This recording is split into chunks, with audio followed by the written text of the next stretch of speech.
top of the world. It is 6 constructors' titles running for Ferrari, prompting a party at their Maranello headquarters. Today, Michael Schumacher tries to ice the cake with another world crown.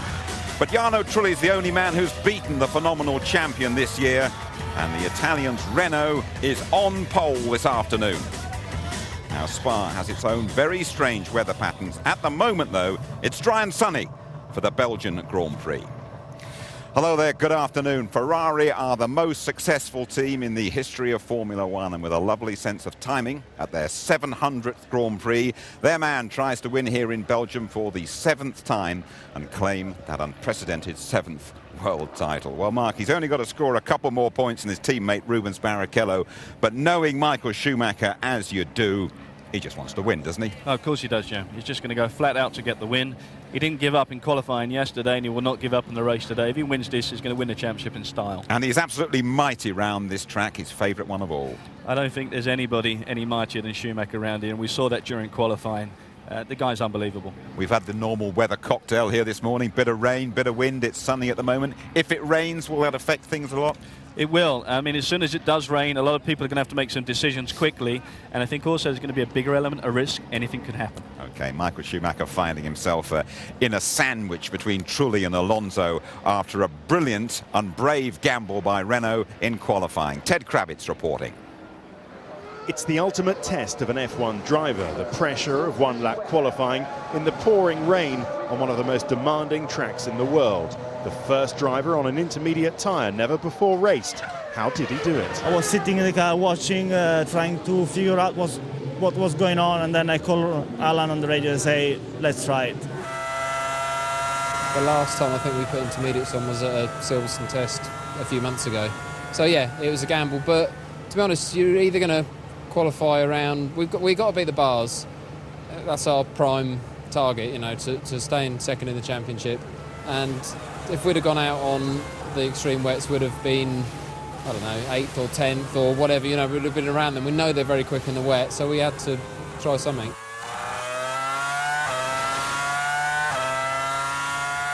We try asking him by radio what's going on, and I think so nobody understands what we're talking about.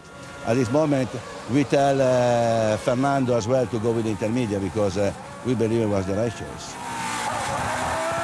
I was brave, I was lucky. Look at that, a 156.2. When the track changes, the groove comes, and you can change those tyres. It's like having 2 extra gears around the racetrack. With more rain came the Ferraris. Barrichello outbraked himself into the new bus stop. And then Michael. Did you think he'd be able to do it?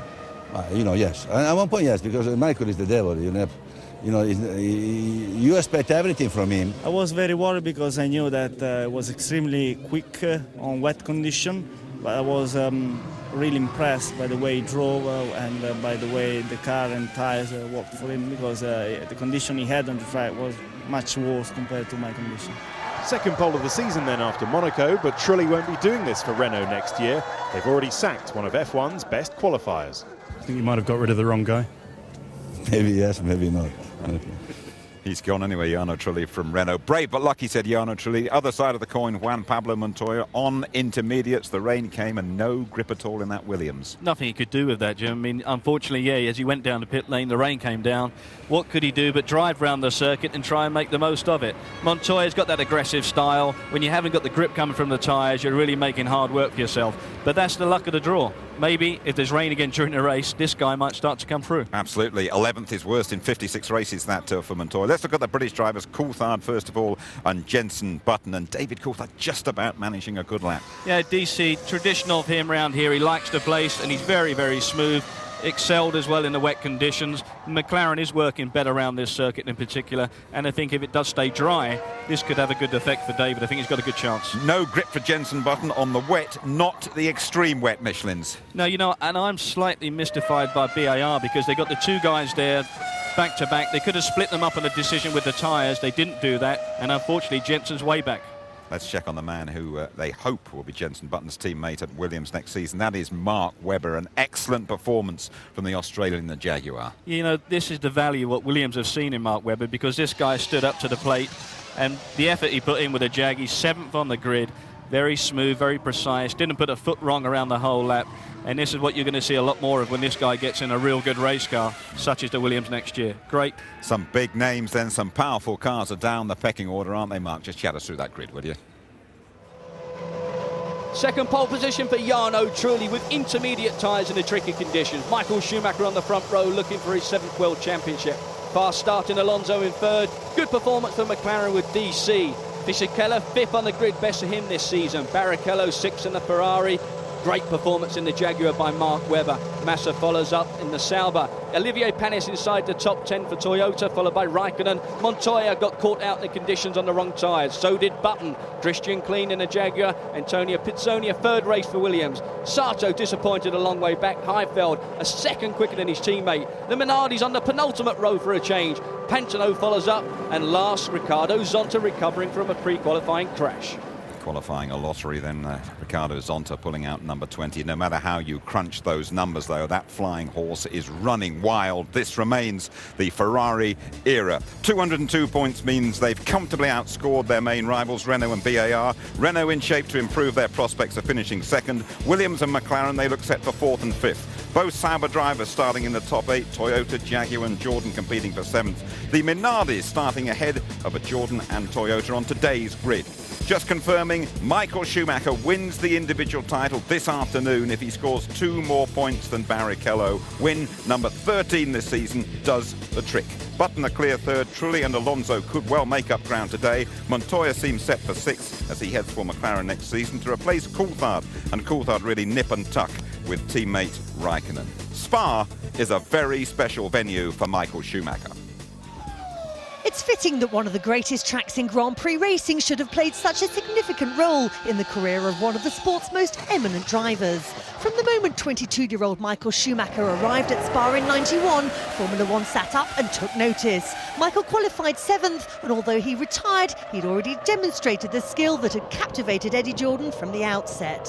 Well, I think we were all flabbergasted with how quick he was in the test. And I remember Trevor Foster saying to me, look, it's either a phenomenally quick day on the track or they've changed the cones because it was on the testing part of Silverstone and it must be shorter because he was that quick. But, you know, he very nearly didn't get the drive because at the very last moment, the promise of the money that he was talking about never actually came through. Didn't come through till the Friday, and at that stage we'd already done the first day's testing. Eddie found Schumacher, but he couldn't keep him. One race later, Michael was driving for Benetton. 1 year later, he claimed his maiden win at Spa. In 1994, the German memorably clinched his first World Championship in Adelaide. The seeds of raw talent were beginning to mature and bear fruit. Never before or since actually worked with a driver who had that level of attention to detail, continually thinking about the job. To be a great driver, you've got to be intelligent. You know, you've got to think your way through races, you've got to think your way through tactics, and tactics aren't just something that happens for an hour and a half on Sunday. Tactics really permeate throughout the whole year, really. You know, your whole approach to how you're going racing. That's what makes a great driver. And I think by the time he left, he'd managed to differentiate between work and play. Still extremely serious when he was working, but a good sense of humour at other times. In 1996, Schumacher joined forces with the Scuderia, and so began the era of Ferrari domination that saw the records tumbling. As the celebrations continued race after race, year after year, history was being made. Even the legendary Juan Manuel Fangio has met his match. Chris, Michael has broken every record in the book. They don't come any better, but is he still eager to listen and learn? Oh, very much. I think that's one of his strengths. You know, I don't think he's ever sort of sitting back and looking at the record books. He's always looking forward and thinking, how can we be on pole this weekend? How can we win this weekend? It's already a historic weekend for Ferrari. It's your 700th Grand Prix. What chance of 7th World Championship for Michael here today? I think there's quite a good chance. Barring problems, if we have a good clean race, we should be okay. But you never know, especially at Spa. You've got a point to make about throughout his career, the sort of cars he's driven. Well, he's never driven a bad car, really, Jim. I mean, Jordan was still a great car, even when the Ferrari was at the beginning of his career there. Still good. He's never had the pressure of a Zolt Baumgartner in the Minardi, and I'd love to have seen it. Okay, Mark, thank you very much indeed. Throughout this weekend, we are meeting the BMW Williams team. We have a rare interview with Peter Phillips, the Royal, who grafts in their commercial department. Juan Pablo Montoya, he's been running fast and loose with his own digital camera. Williams, a team with a great past, a slightly disappointing present, but looking forward to a triumphant future.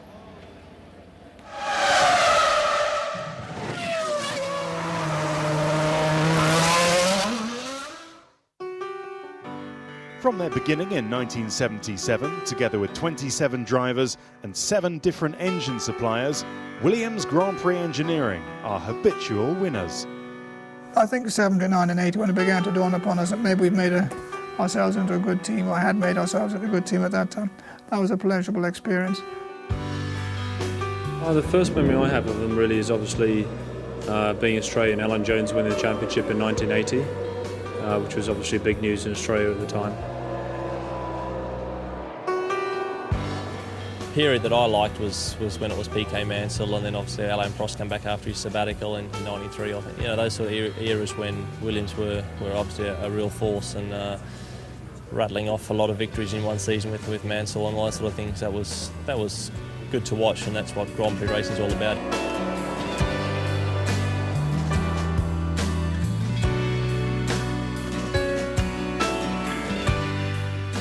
There's little room for fondness in the memories of that, because he was with us for such a short period of time, and of course it ended in the worst possible way. We saw strong similarities between the Williams and the BMW approach, both engineering-driven, success-driven, and it really looked like a very good fit. When BMW joined in Melbourne, first race, being on the podium, first race win in Imola. So quite a few moments really. Obviously always very disappointed at the end of the season, because we expect every year we thought, okay, now we're going to do the step, and we didn't do it. But maybe it happens when Juan and I am gone. I think the team fell asleep a little bit from the beginning of the season until Magny Cours really. We had quite a few races with no development, and that was really, really tough. We definitely weren't asleep. We were working hard on making his car go faster. So he might have been asleep, but we certainly weren't.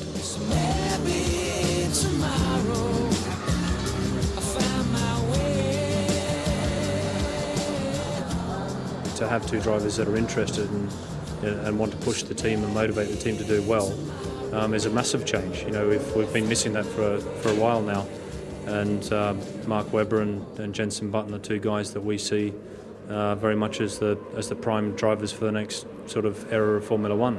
So much friction in that team, Mark. No surprise they've underperformed this season. Well, Sam Michaels said they weren't asleep. Montoya said there was no development, but I think what there wasn't was no communication. No communication between the drivers and nothing to the team.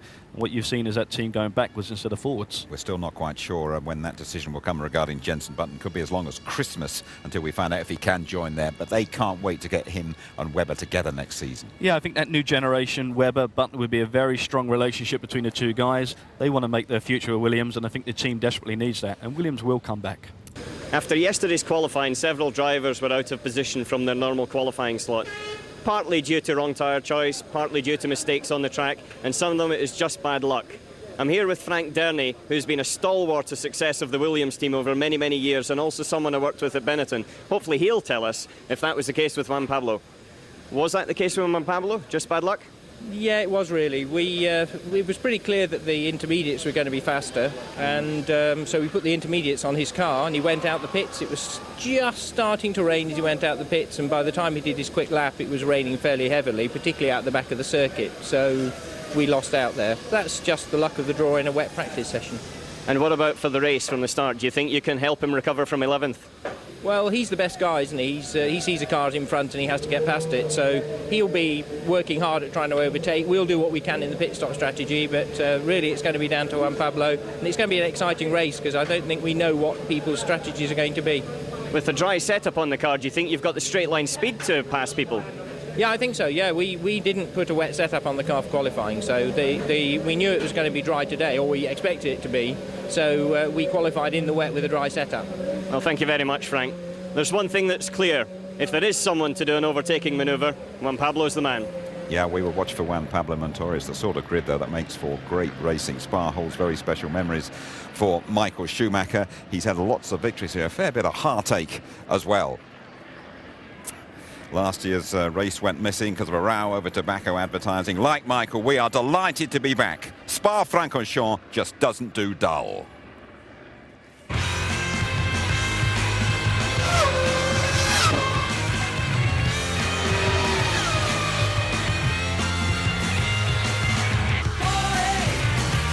Yes, he's done it. A brilliant move. Hakkinen brilliantly takes the lead of the Belgian Grand Prix. Oh, God! Michael Schumacher hits David Coulthard.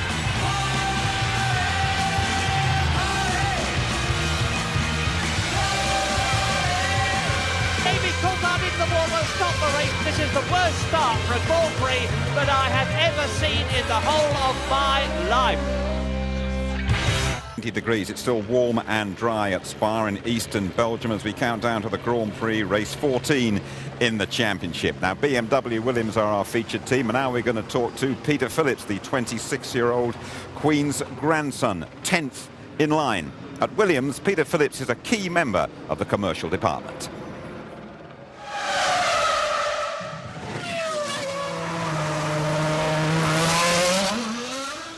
I'm an account manager for Williams F1, which essentially means I look after a number of the sponsors. Tell me how you came to enter motor racing. It was really Jackie Stewart's fault. I was on my gap year and I had 4 months to spare before I went to Australia.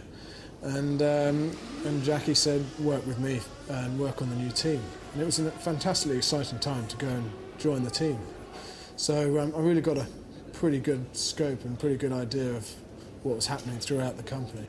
In your side of the family, if I could put it that way, that work is always pretty high on the agenda. Absolutely. I mean, it's my parents always taught, both my sister and I, that we certainly didn't have the financial cushion to sit around our whole lives and do nothing. We had to go out there and earn our living. And I'm very fortunate that a lot of people don't consider what I'm doing at the moment as a proper job, because everyone would hope to come and work for a Formula One team, but parents very much drummed into my sister and I that we had to work for them. So you're ready to go though, yeah? I'm ready. He can fire away. Okay. What's going on in the garage there? Quite a lot. They're just taking the floor off Wham's car. Apart from me being in the way, yeah, there's quite a lot happening, really. Peter, good morning to you. Good morning, Joe. Good morning, everyone. I think I'll be very huge favour with all the rest of Have your royal connections been pointed out to you on frequent occasions? Oh, yes, and no, certainly this weekend with you guys following me around, I've had a fair amount of Mickey take. It must be very tough for you as a man in the middle between the sponsors and the drivers when the drivers don't want to do what you expect them to do for the sponsors. Absolutely, yeah. There's, it can get fairly difficult, and it certainly tests your diplomatic skills to try and explain to these, try to explain to the drivers that actually the sponsors are paying their wages, and they really do need to knuckle down and do what the sponsors want. You're very much a team man, aren't you, Peter? And you got really excited about Johnny Herbert's win. What was it, in '99 in Germany?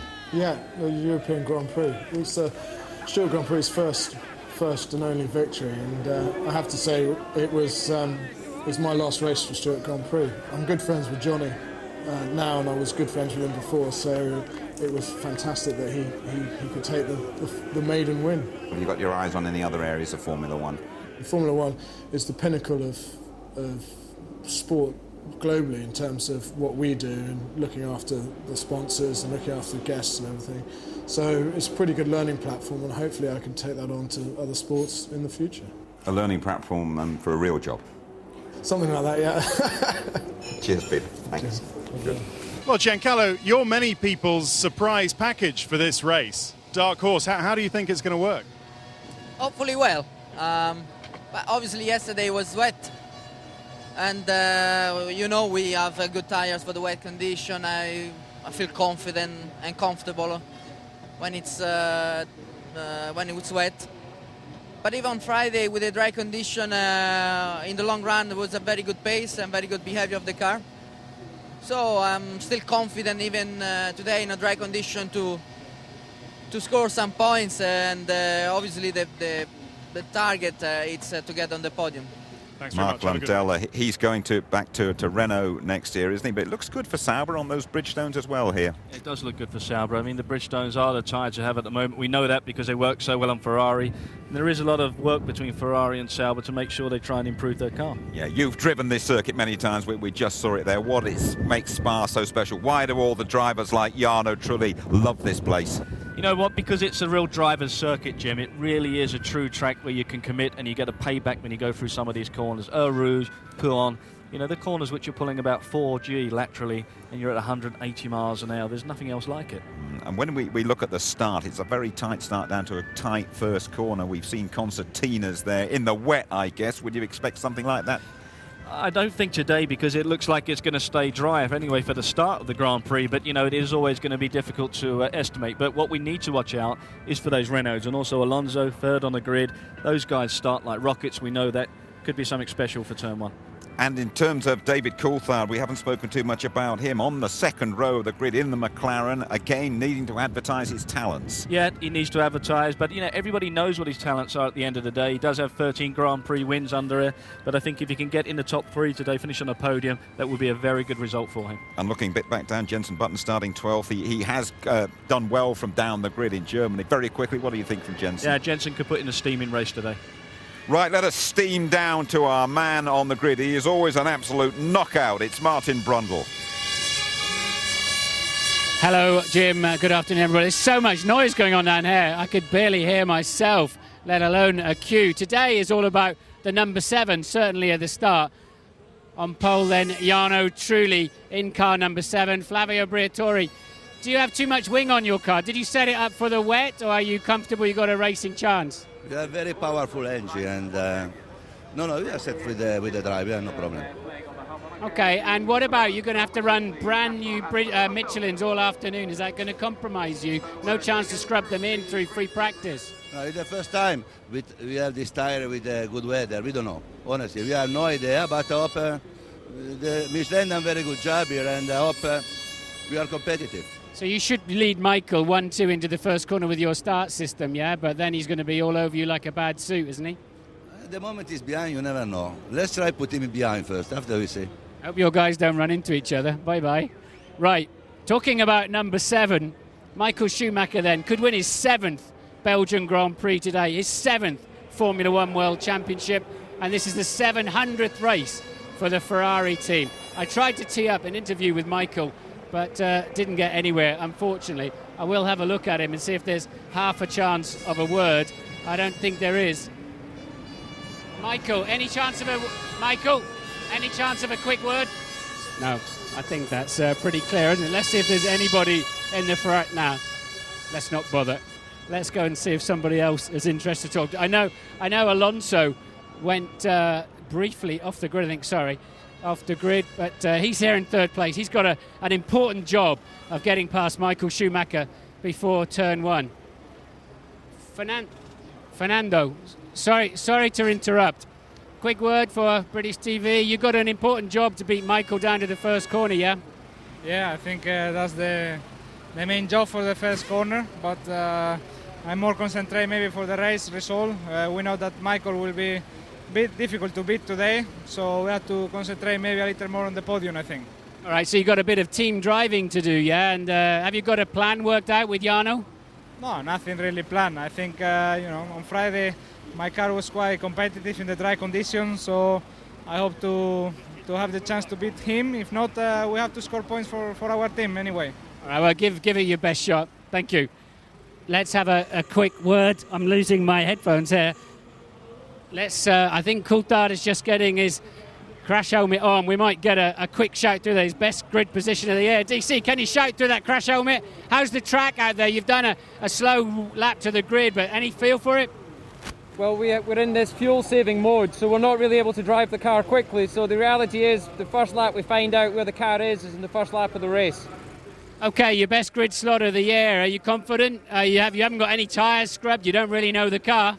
My best grid slot, apart from Magny Cours, where I was 3rd. But so yeah, no, I'm looking forward to the race. Obviously, there's some quick guys behind. Rubens we need to watch, and it all depends on what compromise people made on their qualifying setup for the wet versus the dry today. And you've got a dry setup? Got a dry setup. Okay, good luck. Back to you, Jim. Yes, good luck, and thanks to David Coulthard for talking through his racer's helmet there. Michael Schumacher keeping his thoughts to himself, but going for another gold. A reminder, he needs just 2 more points than Barrichello for that outstanding 7th world title. Ever since the first practice session in Melbourne back in March, Schumacher's been a class apart. Not when it comes to starting. The Renault's #1 in that department, and Schumacher's got Jarno Trulli next door and Alonso behind. Remember, Coulthard has won here. Button further back. He doesn't mind that. He charged from 13th to 2nd place in Germany. It looks like D-Day for F1 2004 in Belgium.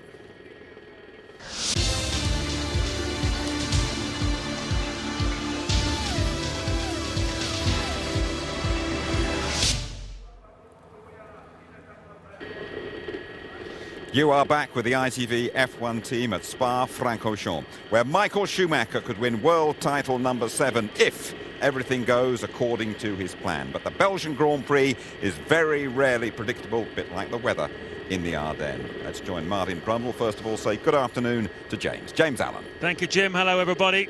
Well, sometimes in sport, things are just meant to be. Johnny Wilkinson dropping that World Cup winning drop goal, for example. And today, here at Spa-Francorchamps, we expect to see Michael Schumacher clinching a record 7th World Championship. There he is. But as Jim says, Spa has turned up some pretty rum things in the past. Could well happen again here today. The weather at the moment, sunny. You can see a beautiful helicopter shot looking down on the forests and this majestic circuit. The most fitting place for such a unique achievement to take place. Spa has never seen a world champion crowned here before. It's also the track where Schumacher made his Grand Prix debut back in 1991 and won his first race a year later. Oh, and it's also Ferrari's 700th Grand Prix as well. Spa, a real driver's circuit, so where better to salute the ultimate driver. Schumacher's task today, well, it's a fairly modest one, to get 2 points more than his teammate Rubens Barrichello. And after crawling in 8th place at Suzuka last year to win his 6th world title, you can be sure that he really wants to nail this one, the win here this afternoon. But it's not been a perfect weekend for him so far. You can see the Renault there on pole position of Jarno Trulli, nicked pole of Michael Schumacher with a very bold decision to go on the intermediate tyres yesterday on a drying track. Jenson Button went out just before Jarno Trulli. He made the wrong choice with his BAR team, and but for that, Button could have been right up at the front as well. You can see some clouds gathering. It's been pretty much like that all day. Not a single drop of rain has fallen while we've been at the track since about 8 or 9 o'clock this morning. There then is the start grid. It's Renault 1 and 3, as it was at Monaco, the only occasion this year on which Schumacher has not won the Grand Prix. That occasion, of course, Jarno Trulli winning. And look out for a great battle between the Renaults and BAR, locked in this tremendous scrap for 2nd in the Constructors' Championship. Just 8 points the difference, and a lot could change here this afternoon. Well, it should be an exciting race, partly because it's Spa-Francorchamps, Martin, but also partly because I get a sense that there's a real difference in race strategy here in terms of the fuel that people carried yesterday in that very strange qualifying session. And certainly on the weighbridge, the weight limits of the different cars, a lot of different tactics. It should be quite interesting this afternoon. Yes, of course, we're not allowed to know the exact figures, but we are led to believe there's a wide variation, wider than normal in terms of the ideas and strategies that they went out to in that very wet and variable qualifying session. Especially difficult here to make the decisions, James, because it's a long pit stop. It's a 50 miles an hour limit here, 80 kilometers per hour. It takes them 5 to 6 seconds longer here than most circuits. So it's 21 seconds plus the refueling and tyre stop, because the speed limit cuts in very early. So they do a long way at 50 miles an hour. And I think that plays heavily on the tactics too. But they were really all very much thrown a double six yesterday with the single lap wet qualifying.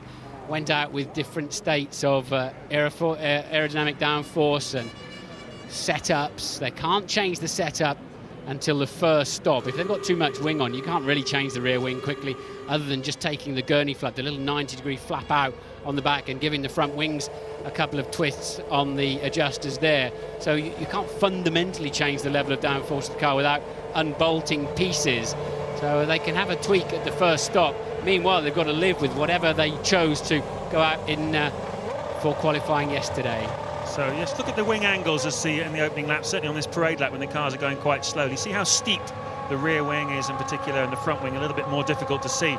Looking at the speed trap times yesterday, Jarno Trulli, for example, 308 kilometers an hour through the speed trap, which is under 200 miles an hour. Jenson Button 320, so a significant difference in straight line speed, and that's what you were referring to when you spoke to Flavio Briatore, isn't it? Have they put too much wing on Trulli's car? Is he going to be a sitting duck on the straights? Yes, looking into that a bit further, and where they put the speed traps, obviously when it's wet you brake early, and I think some cars may just have been braking before the speed trap, giving a false impression of just how much wing they were carrying. But we'll find out soon. I think it's sort of generally expected that the two Renaults will lead into La Source, and Michael will then pick them off relatively easily because he'll have a better car while the Michelins are going through their graining phase. But let's wait and see what happens. Another man to watch, of course, Barrichello in 6th place. He's got a faster car than his grid position. And the best scrap, surely, as we've already pointed out earlier in the show, Raikkonen 10th, Montoya 11th, Jenson Button 12th, well out of position. And we should keep an eye on Sato back in 15th as well. The BAR Hondas definitely faster than their grid slots suggest. Certainly are. They got it very wrong yesterday on the tyres. Suggestions that Michelin have not necessarily brought the right dry tyres either for all of their cars. Everybody feeling that these tyres are struggling, really. They're a little bit too soft for the weekend. Only Toyota seem to be at 100% happy with the tyres that they've got on the car. Bridgestone with Ferrari and Sauber, Jordan and Minardi as well, particularly with the Ferrari and Sauber teams. They seem very happy looking at the long runs in free practice on Friday when it was dry all day. The Ferrari looked awesomely strong and the tyres very, very consistent indeed. So Schumacher will be aggressive this afternoon. He will want to beat those two Renaults to clinch it with a win, as we said, but who knows? If he finds himself third in the first corner, he's going to have his work cut out. Very grippy on the start line, James, on both sides. It's brand new tarmac. We haven't been here for 2 years. Very little racing gone on, and looks like it's tremendously grippy. And of course, a very short run. I wonder if the Renaults will be able to unleash their full start potential, because no sooner are you underway here from the front of the grid than you're in the braking zone for La Source. Absolutely wonderful circuit, this Spa-Francorchamps. It's the only shortened version of a classic racing track from the past that really holds its head up high. Many of them, like the Oostenrijk Ring, absolutely emasculated compared to the old track. But Spa used to be a 7-mile blast around, and that really used to grab everybody's attention. Some terrifying corners, trees by the side of the racetrack. And until they started chopping the circuits down, like the Nürburgring and Spa in the 60s and 70s. This, though, is still a magnificent circuit. It's got the widest variety of different corners of any track in Formula One, from the 40-mile-an-hour hairpin La Source to awesome corners like Blanchimont here, or Eau Rouge as well. Lots of corners with high G being pulled, medium-speed corners, a tremendous test of the car and of the driver. And was one of your favourites? Would you put it up there? Yeah, absolutely. Up in the top 3 of Grand Prix circuits. Absolutely no doubt about it at all. You saw Michael Schumacher there just trying to get as much energy into the brakes, the tyres. And that's virtually lock-to-lock in a Formula One car, what you saw there. You cross your arms and it's just over a turn to go completely from lock to lock. And they're hopeless things to get in and out of the garage. They're about as opposite to a London taxi as you could ever imagine. This then is a high-level view of the new and generally disliked bus stop area. The old track is painted sort of lime green there, you can see it. And they wanted to try to stop the cars jumping across the curbs and cheating, despite putting bollards and tyres and everything else there. Front wings were getting broken, cars were spinning off, but hey, so what? That made it quite interesting, didn't it? And you can't just keep sanitising every area of every racetrack around the world.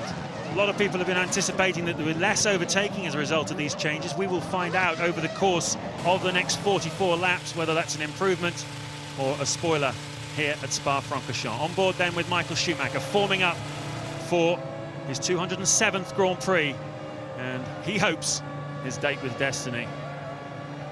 Trulli with his car already pointing slightly left. his intentions are absolutely clear. I'm going to get off the line and block Michael's path, but he wants to be careful Michael doesn't stream straight back up the inside, although Alonso could well be parked there. Hold on to your seats then.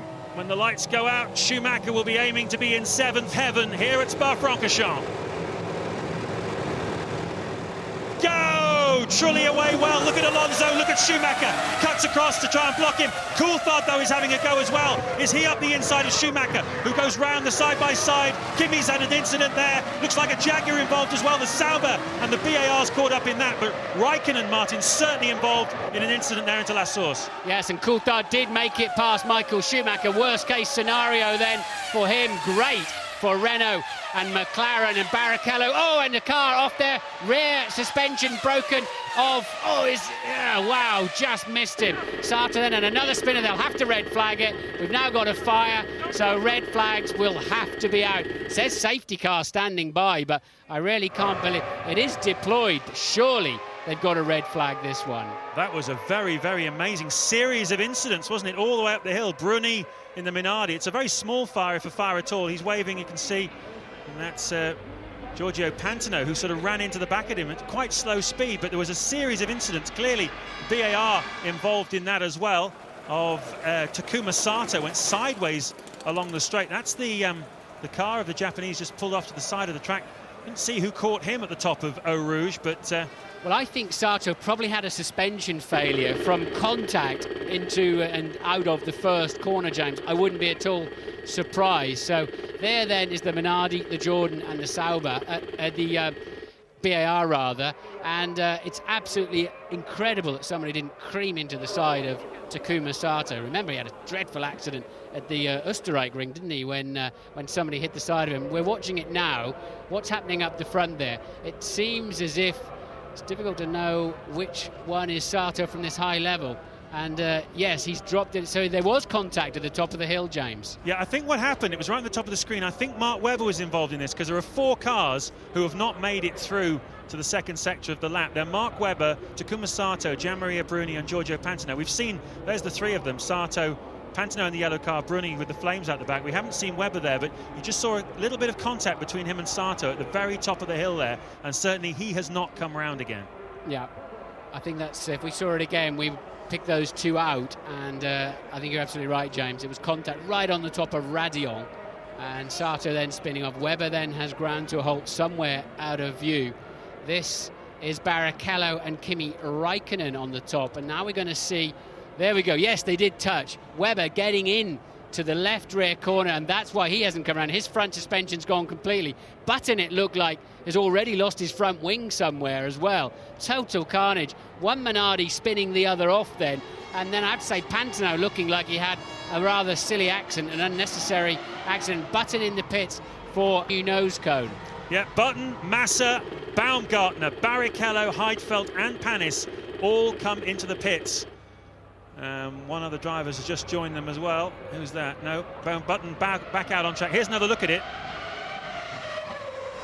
You can see Sato going up the inside, and there's I think it's a Sauber on his right. He's in the middle of a 3-car sandwich at the top of Eau Rouge before. No, and let's have a look and see which car that was. I don't think it was a Sauber. They'll be further back than that, I would have thought, because the Saubers are still busy running into each other behind the incident. So, and then, as I say, Pantano sort of having a I'll go and join that accident moment. But I know there's a reluctance to stop these Grand Prix because of all the TV schedules, but this is surely the case where you have to stop the race.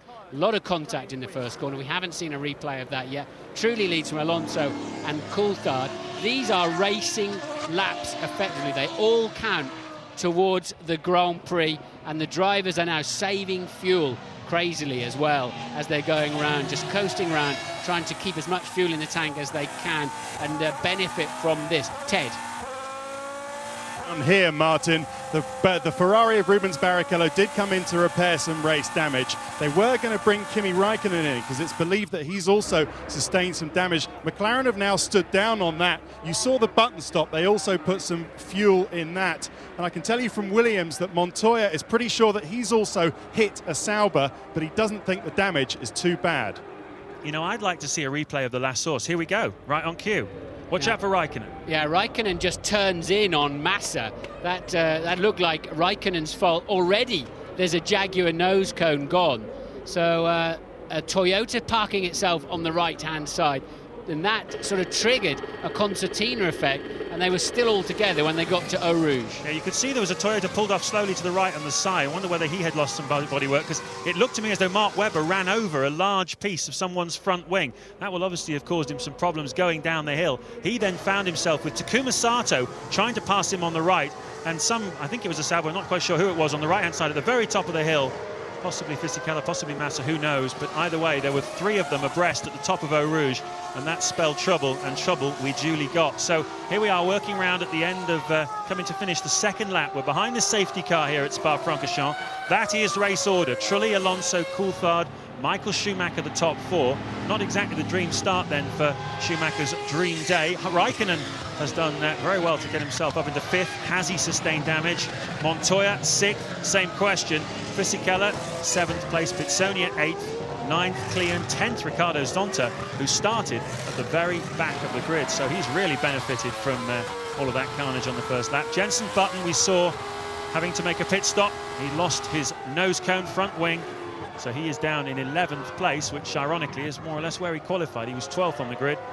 Massa is back into the pits again, so clearly whatever's wrong with that Sauber is not getting fixed. And Rubens Barrichello is also in again. Now here's a view from Montoya's car of the start of the race. I think what happens is the Jaguar gets itself out of shape, and Montoya takes the pair of them, but just behind him then is where Sato and the Jaguar of Webber got it together. That's the third car in the sandwich. They are. The third man is revealed as being Juan Pablo Montoya, as Rubens Barrichello comes into the pits. Also Felipe Massa as well. You can see work going on to the right rear corner of that car. So we've got 16 runners, 2 of them wounded by the looks of it in the terms of Massa and Barrichello. Panis recovered from whatever it was that parked him up on the exit of turn 1 of the first lap, and is now up into 13th place. So the 16 runners, assuming these 2 get back out, it looks like the Ferrari's been tagged at the back then, and it's quite a long job. Of course, you know how much load goes through that rear wing, and they just can't be thrown on with a couple of clips or screws that they've really seriously bolted on to the gearbox of the car, and that's why it always takes some time. But with such, we've got a pace out there of 3 minutes 28 behind the safety car. So they've got a couple of minutes. They probably get Rubens to the back of the pack again. Engine will be off in case, well, it would absolutely overheat, although the Sauber, I don't know if they've restarted that or he's kept it running. They're just trying to put some fans in now. But I would have thought it makes a lot of sense to just switch that off. There then is the car park at the top of the hill. There's another one across the other side of the racetrack. A replay of the start. The 2 Renaults away beautifully. Coulthard getting himself nicely in position to nail Michael Schumacher on the exit. He'll run him high and wide. Schumacher will have to lift out of it. So you've got Renault, McLaren. There's Panis's problem. And then the rest of the midfield just all in the same spot. There you can see, I think the Jaguar of Mark Webber, car number 14, we saw involved in that incident at the top of Eau Rouge, just being pushed out of the way. Unfortunate for him. The Jaguar team, well, they've had 9 blank weekends already this weekend, this season, where they've scored no World Championship points, and their main man is out of the picture. Christian Klein is still in 9th place, though. Opportunity for him perhaps to score points. Barrichello has had his rear wing replaced, his engine restarted, and he goes back out on track.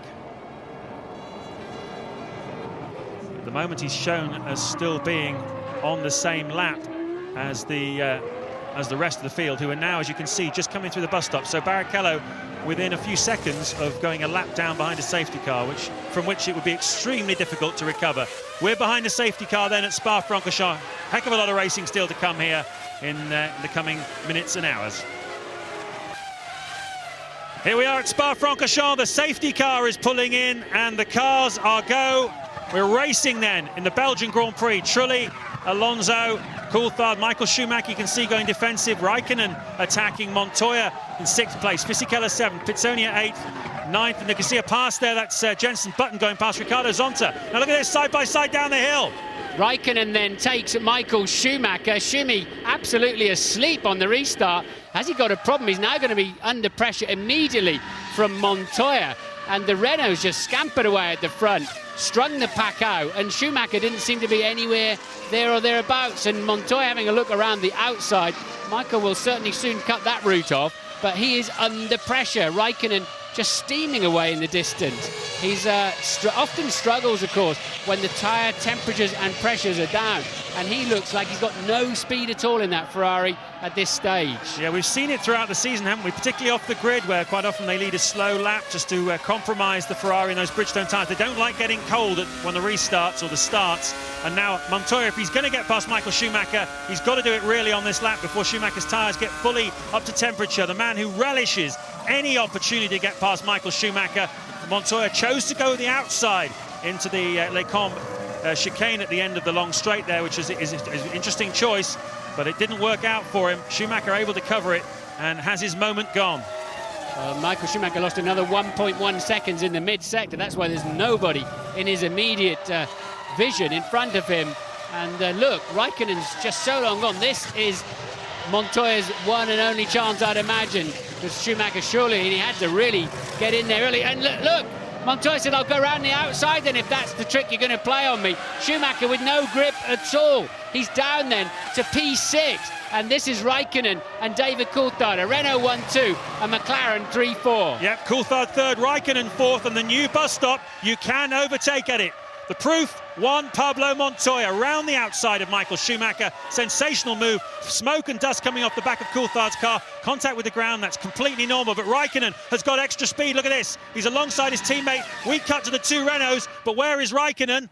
At the back, he's side by side, just as Mika Hakkinen was with Michael Schumacher all those years ago. And I think he must have pulled that move off. We can't see yet. The computer's not telling us. We didn't see it because we were looking at something else. There you go. Raikkonen is third. Coulthard down to fourth.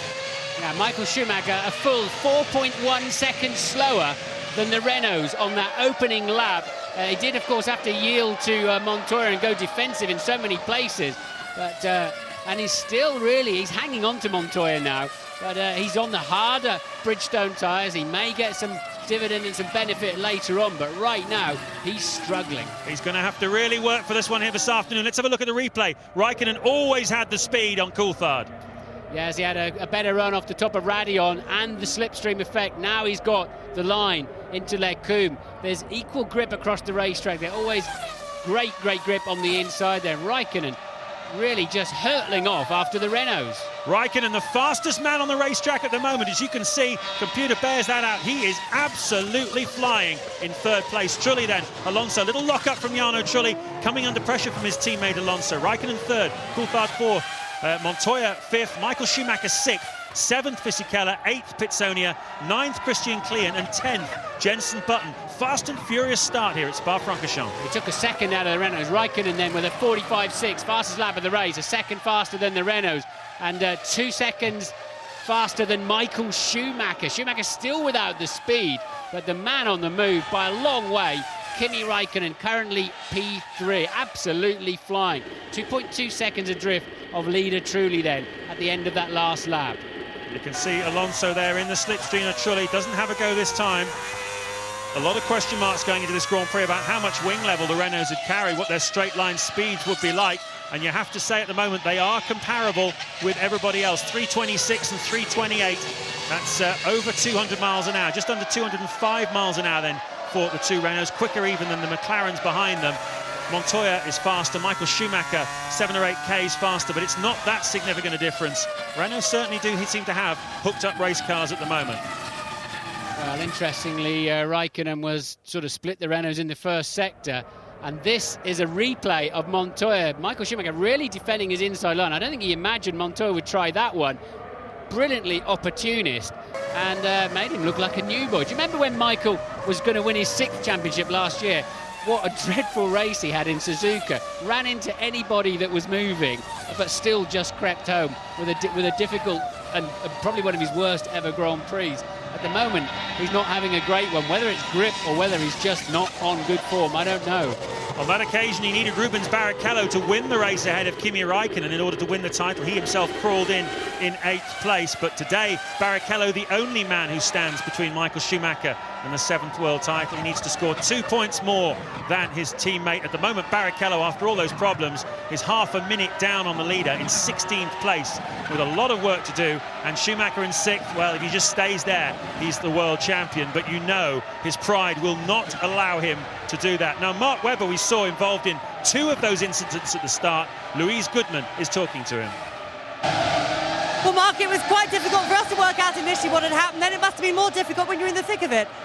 Well, yeah, I made a good start, and I thought I'd have a crack at Giancarlo, which worked quite well. But then looks like I did. I braked a little bit too late because it was also quite dusty, as I found out when I got down there. And I thought, I'm going to have trouble stopping this. And if Rubens took his normal line, which is totally fine, but unfortunately I just didn't have enough room to miss him, and my mistake. And it can happen at La Source, so I'm disappointed for the guys in the team, all the effort that goes in. It's not normal to go out on the first lap, but this happens sometimes. Thanks, Mark.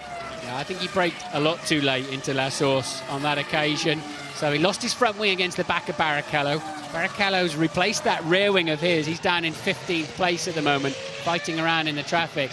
And then Mark inevitably ran wide at the top of Eau Rouge with no front wing. Sato tried to pass him.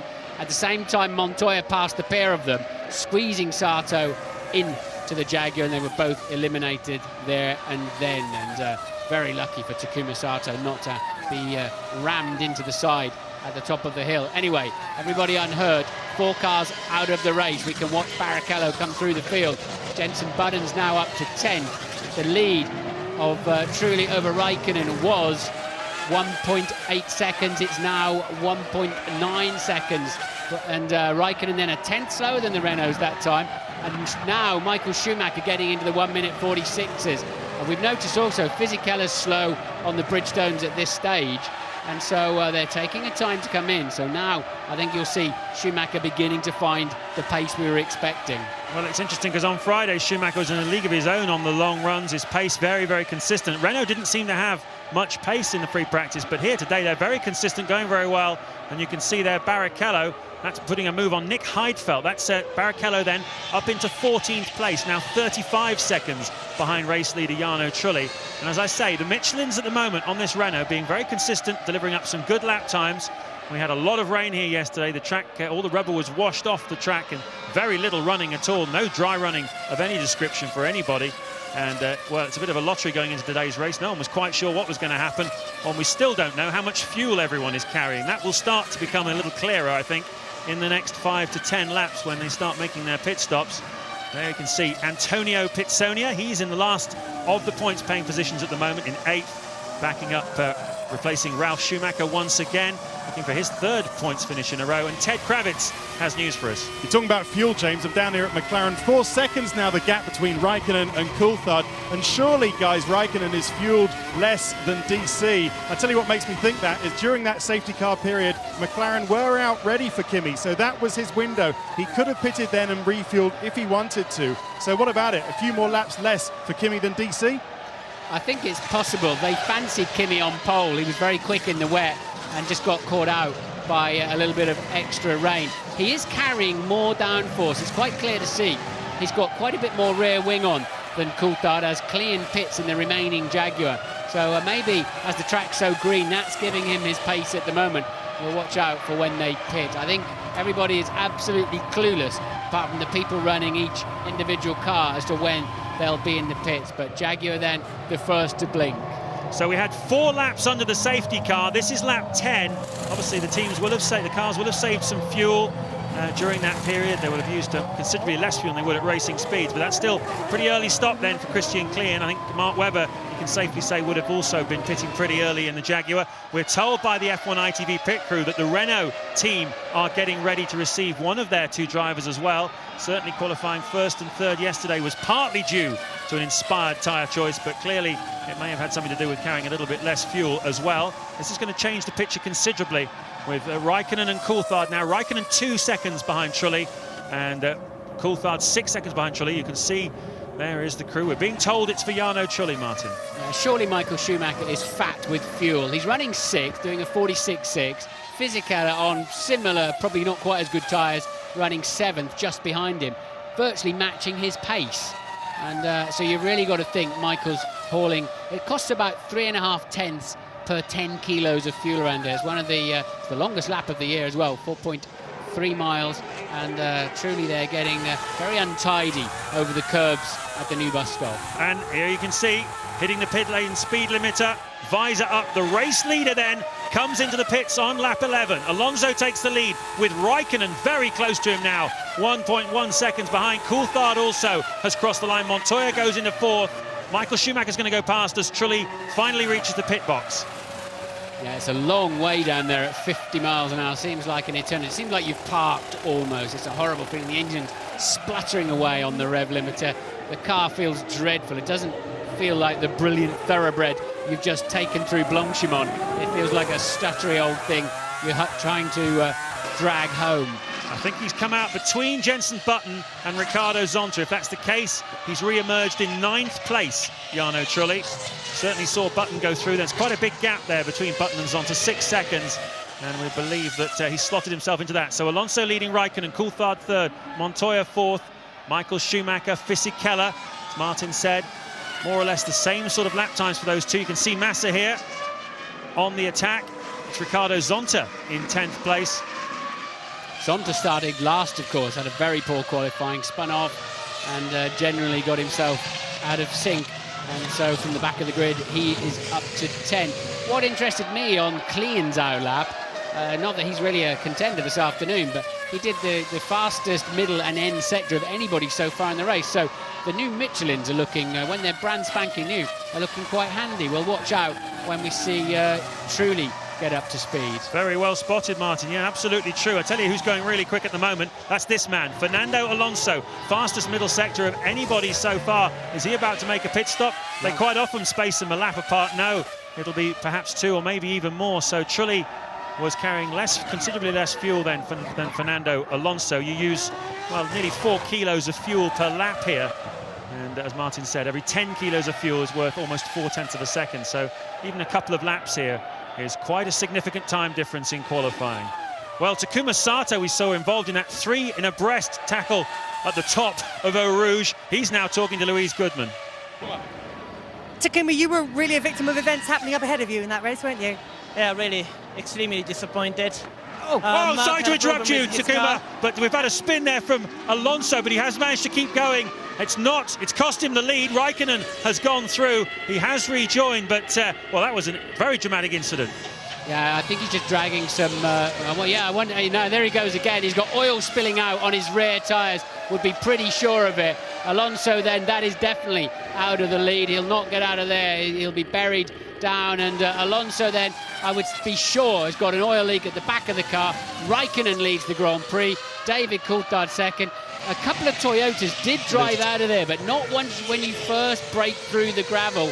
The car bellies out on the under tray, and that's as far away from the pits as you can get. Look, turns in normally, and he will be more surprised than we were even when it just swaps ends, and he'll think, how did I make that mistake? I don't think it was his mistake, because he has another sort of pathetic spin, really, and it's a totally unpredictable spin when he gets to the bottom of the hill in the hairpin, and that is a McLaren. I think it's David Coulthard with a puncture then. Coulthard, well, just crawling back to the pits, all going off here. What a dramatic lap. This is lap 12 at Spa-Francorchamps. We've lost race leader Fernando Alonso, and now David Coulthard, who was in 2nd place behind his teammate Kimi Raikkonen, has got a right rear puncture and has got to coast around. I wonder if it's because of debris left on the track after all those accidents in the first lap. Certainly we've seen quite a few punctures. Indianapolis springs to mind, where carbon fibre left on the racetrack had that huge puncture caused to, Ralf Schumacher, of course, and Fernando Alonso. Very dramatic moments then here at Spa-Francorchamps, and Ted Kravitz has news for us. Oh, James, it happened at exactly the wrong moment. The team came out when DC must have just been going up the straight after Eau Rouge, so they knew, he told them on the radio, they knew that he had a problem. The tyres were out. The team is still in the pit lane now and for the unscheduled stop. But is DC going to make it back? Well, as long as the carcass of the tyre either flies off like a polo mint and gets out of the way, or stays where it is, as long as it doesn't unravel itself and start smashing the rear wing to pieces. And I'm pretty sure there, Alonso, I think you can, we're on board. Looking back then, for Coulthard, I would imagine he had a big fright when that one went. There are no slow speed or small accidents around this place. Raikkonen leads. Coulthard, desperately in need of a strong result today, was in a good second place, and he'll sneak across the no man's land straight into the end of the pit lane. He does look as if he can rejoin the race, but he's surely out of the points. Button then up into P6 at this time. Raikkonen leads by 10.5 seconds, and interestingly, 3 seconds faster than anybody else. I wonder if Alonso's dropped some oil up there. I wonder. Very interesting. Coulthard's made it then. Into the pits he comes.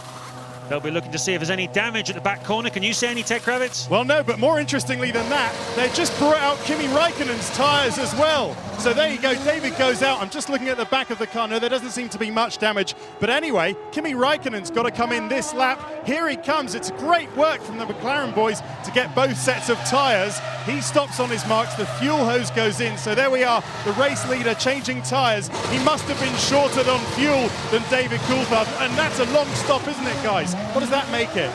No time. We haven't got a clock on it, I'm afraid, Ted, so we can't tell you. Very, very frustrating for us that we can't tell you, but it did look like the fuel hose was connected for a long time. Quite a bit of gas went into that car. But in the meantime then, Raikkonen, race leader, pits. Montoya takes the lead. He's leading by 5 seconds from Michael Schumacher in second place. There is your new race leader, BMW Williams driver Juan Montoya. And we saw him make that stunning move past Michael Schumacher in the bus stop chicane. We had a video diary from him earlier on as we look at a leery-looking Jordan going up the hill. We had a video diary from Juan Pablo Montoya and his wife Connie in our build-up programme, and we didn't see what he had for breakfast, Martin, but it was clearly something pretty potent. Yeah, obviously 3 Weetabix or something, because they're going much slower now, though, James. They're 3 to 4 seconds off the pace. I'd be pretty sure that Alonso dropped quite a lot of oil, and that is Barrichello thinking he's going to pass the Toyota of Panis, and nowhere near when he got there. The Toyota with some pretty good speed then at the end of the straight, and that is a fight for 10th and 11th. Panis, and look, Barrichello, again, that's where Alonso spun off, so locking a wheel on the way in. The track is pretty shiny in certain parts at the moment, and cars all look a handful. Montoya leads by 1.5 seconds then. We'll watch Raikkonen as he's rejoining the race. Coulthard has rejoined, as you saw, down in 15th, and currently what is last place with Alonso's retirement. DC losing a humongous amount of time getting back to the pits. There you can see Rubens Barrichello just before. He's up to 11th place with Olivier Panis there, also on board with Juan Montoya. And that retirement of Fernando Alonso, well, it's really not been very good for Renault. Ever since the Canadian Grand Prix, they've struggled to get 2 cars home in the points, sometimes no cars home in the points. And you compare that with their finesse and reliability in the early part of the season. Difficult moment then for the Renault team, who need all the points they can get in the battle with BAR. Fisichella pops into the pits then from 4th place. Giancarlo Fisichella, terrific weekend for him once again. Those Bridgestone wet tyres doing the business for him yesterday, and his maturity and consistency also proving their worth here this afternoon. Looks to me, though, as Michael Schumacher is getting closer and closer to the back of Juan Montoya as we work on lap 15. Montoya leading Schumacher. Pitsonia is up into 3rd place. Schumacher 0.002 of a second faster than Juan Pablo Montoya on the previous lap, and the gap stayed at 1.5 seconds therefore. And Pitsonia in the second, Williams, you say, now currently up to 3rd. Raikkonen on a solid first sector time. He's not really popping in anything exceptional at the moment. He did have a 10.5 second lead before the pit stops began, so surely when it all nets out he should still carry that lead. Depends on the pace he can get up to with heavy fuel. Gap then down to 1 second in the middle of the track there. Yeah, middle sector this lap's been very kind to Michael Schumacher. You can see him getting closer all the time. Williams, we're being told, are in the pit lane, ready to receive Juan Montoya. This is lap 15 of the Belgian Grand Prix. There are the engineers up on the timing wall, clearly waiting for their man. As we look at Olivier Panis, he's in 10th place, and that Ferrari behind him is Rubens Barrichello as the race leader pits.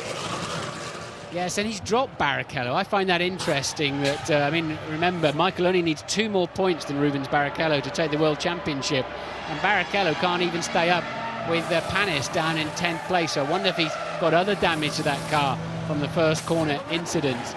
But another Ferrari then without anything like the pace we were expecting. So this is the moment now. Schumacher, if he's got a bit more fuel in the car than the others, because clearly he has, he's still out on the racetrack. He's in the lead, and he's got an empty track in front of him as Montoya makes a bit of a move there on Massa, who's got more speed than him. This is a battle for position. 8th place, in fact, side by side into Eau Rouge. You can't do it, can you? Surely not. No, and Montoya has to lift, because you can't go side by side through Eau Rouge, certainly not at racing speed. Now, Massa was entitled to do that. It is for position, as he has not, no, in fact, he has made 2 pit stops as Massa. He's not a lap down, though, so you've got to assume that was for position. His 2 pit stops were made under the safety car, and this is heading down the hill. Massa has the racing line. Montoya very close to going straight on there.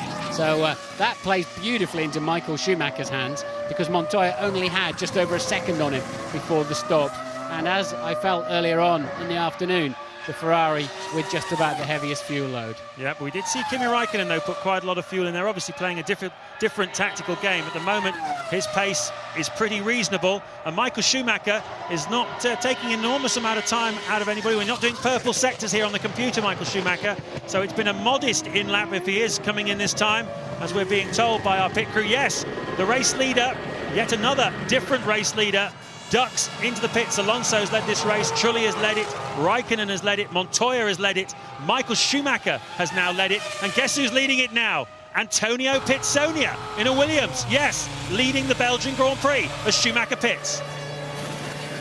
So his in-lap was solid rather than brilliant, as you say, James. Let's see, with a fresh set of tyres that haven't been round on 4 laps behind the safety car, whether they'll give him more grip and the speed he was expecting to have. Zonta's also pitted in the Toyota.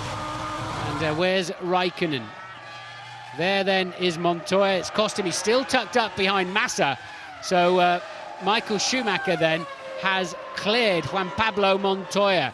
Where's Kimi Raikkonen? Yeah, part of the reason for that is that Massa's lap there, Montoya stuck behind him, a 1:48.7 compared to Schumacher, who's doing low 1:47. So right there, 2 seconds gone for Juan Pablo Montoya, just being behind Felipe Massa. And of course he had to back right off the throttle in the middle of Eau Rouge. But here, filling in for Ralf Schumacher, super sub they will call him from now on, is Antonio Pizzonia. He's leading a Grand Prix for the first time in his career. Okay, he hasn't made a pit stop. That's the main reason why he's in this position. But nevertheless, he's seeing P1 on his pit board, and what a wonderful feeling that must be. Well, we're waiting to see how far ahead of Michael Schumacher Kimi Raikkonen is as Baumgartner pits. Pizzonia then with a good amount of fuel on board for qualifying. Jenson Button stopped once. He's showing in 4th place at the moment. Trulli down in 5th. Don't know where he's disappeared to. And doing not very good lap times at all on this second set of tyres. There's Michael Schumacher. There'll be cries of foul because Massa, of course, with a Ferrari engine and gearbox and Bridgestone tyres, very much cost Montoya some time and that position. Certainly did. It was a bit of a circumstance, though, wasn't coming out of the pit lane right alongside Massa into Eau Rouge. And someone's got to give in a situation like that, because well, only one person's ever tried that there. Pizzonia comes into the pits then, the 6th different race leader of this Belgian Grand Prix. There he is, and Kimi Raikkonen is being shown, whoops, a bit slow away by Antonio Pizzonia. 7.9 then on the stop for the Williams driver. Jenson Button up to P2, but yet to make a race stop. He's been in once under the safety car. Raikkonen then leads Michael Schumacher by 12.9 seconds now. So he's gained another couple of seconds during all of those stops. Looking good for Raikkonen at the moment, but none of the Michelin runners are going particularly quick.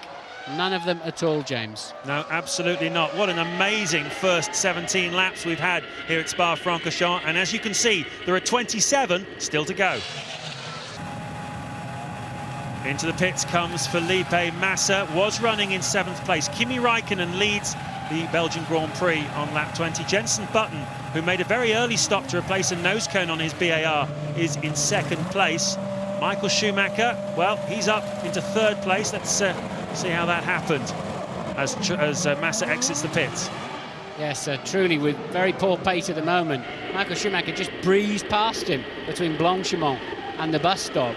And Massa was also about to give him a hiding before he came in the pits. Look, and this is how easy it was. No chance for Trulli to go defensive, and no point, really. He was missing a good 10 miles an hour there.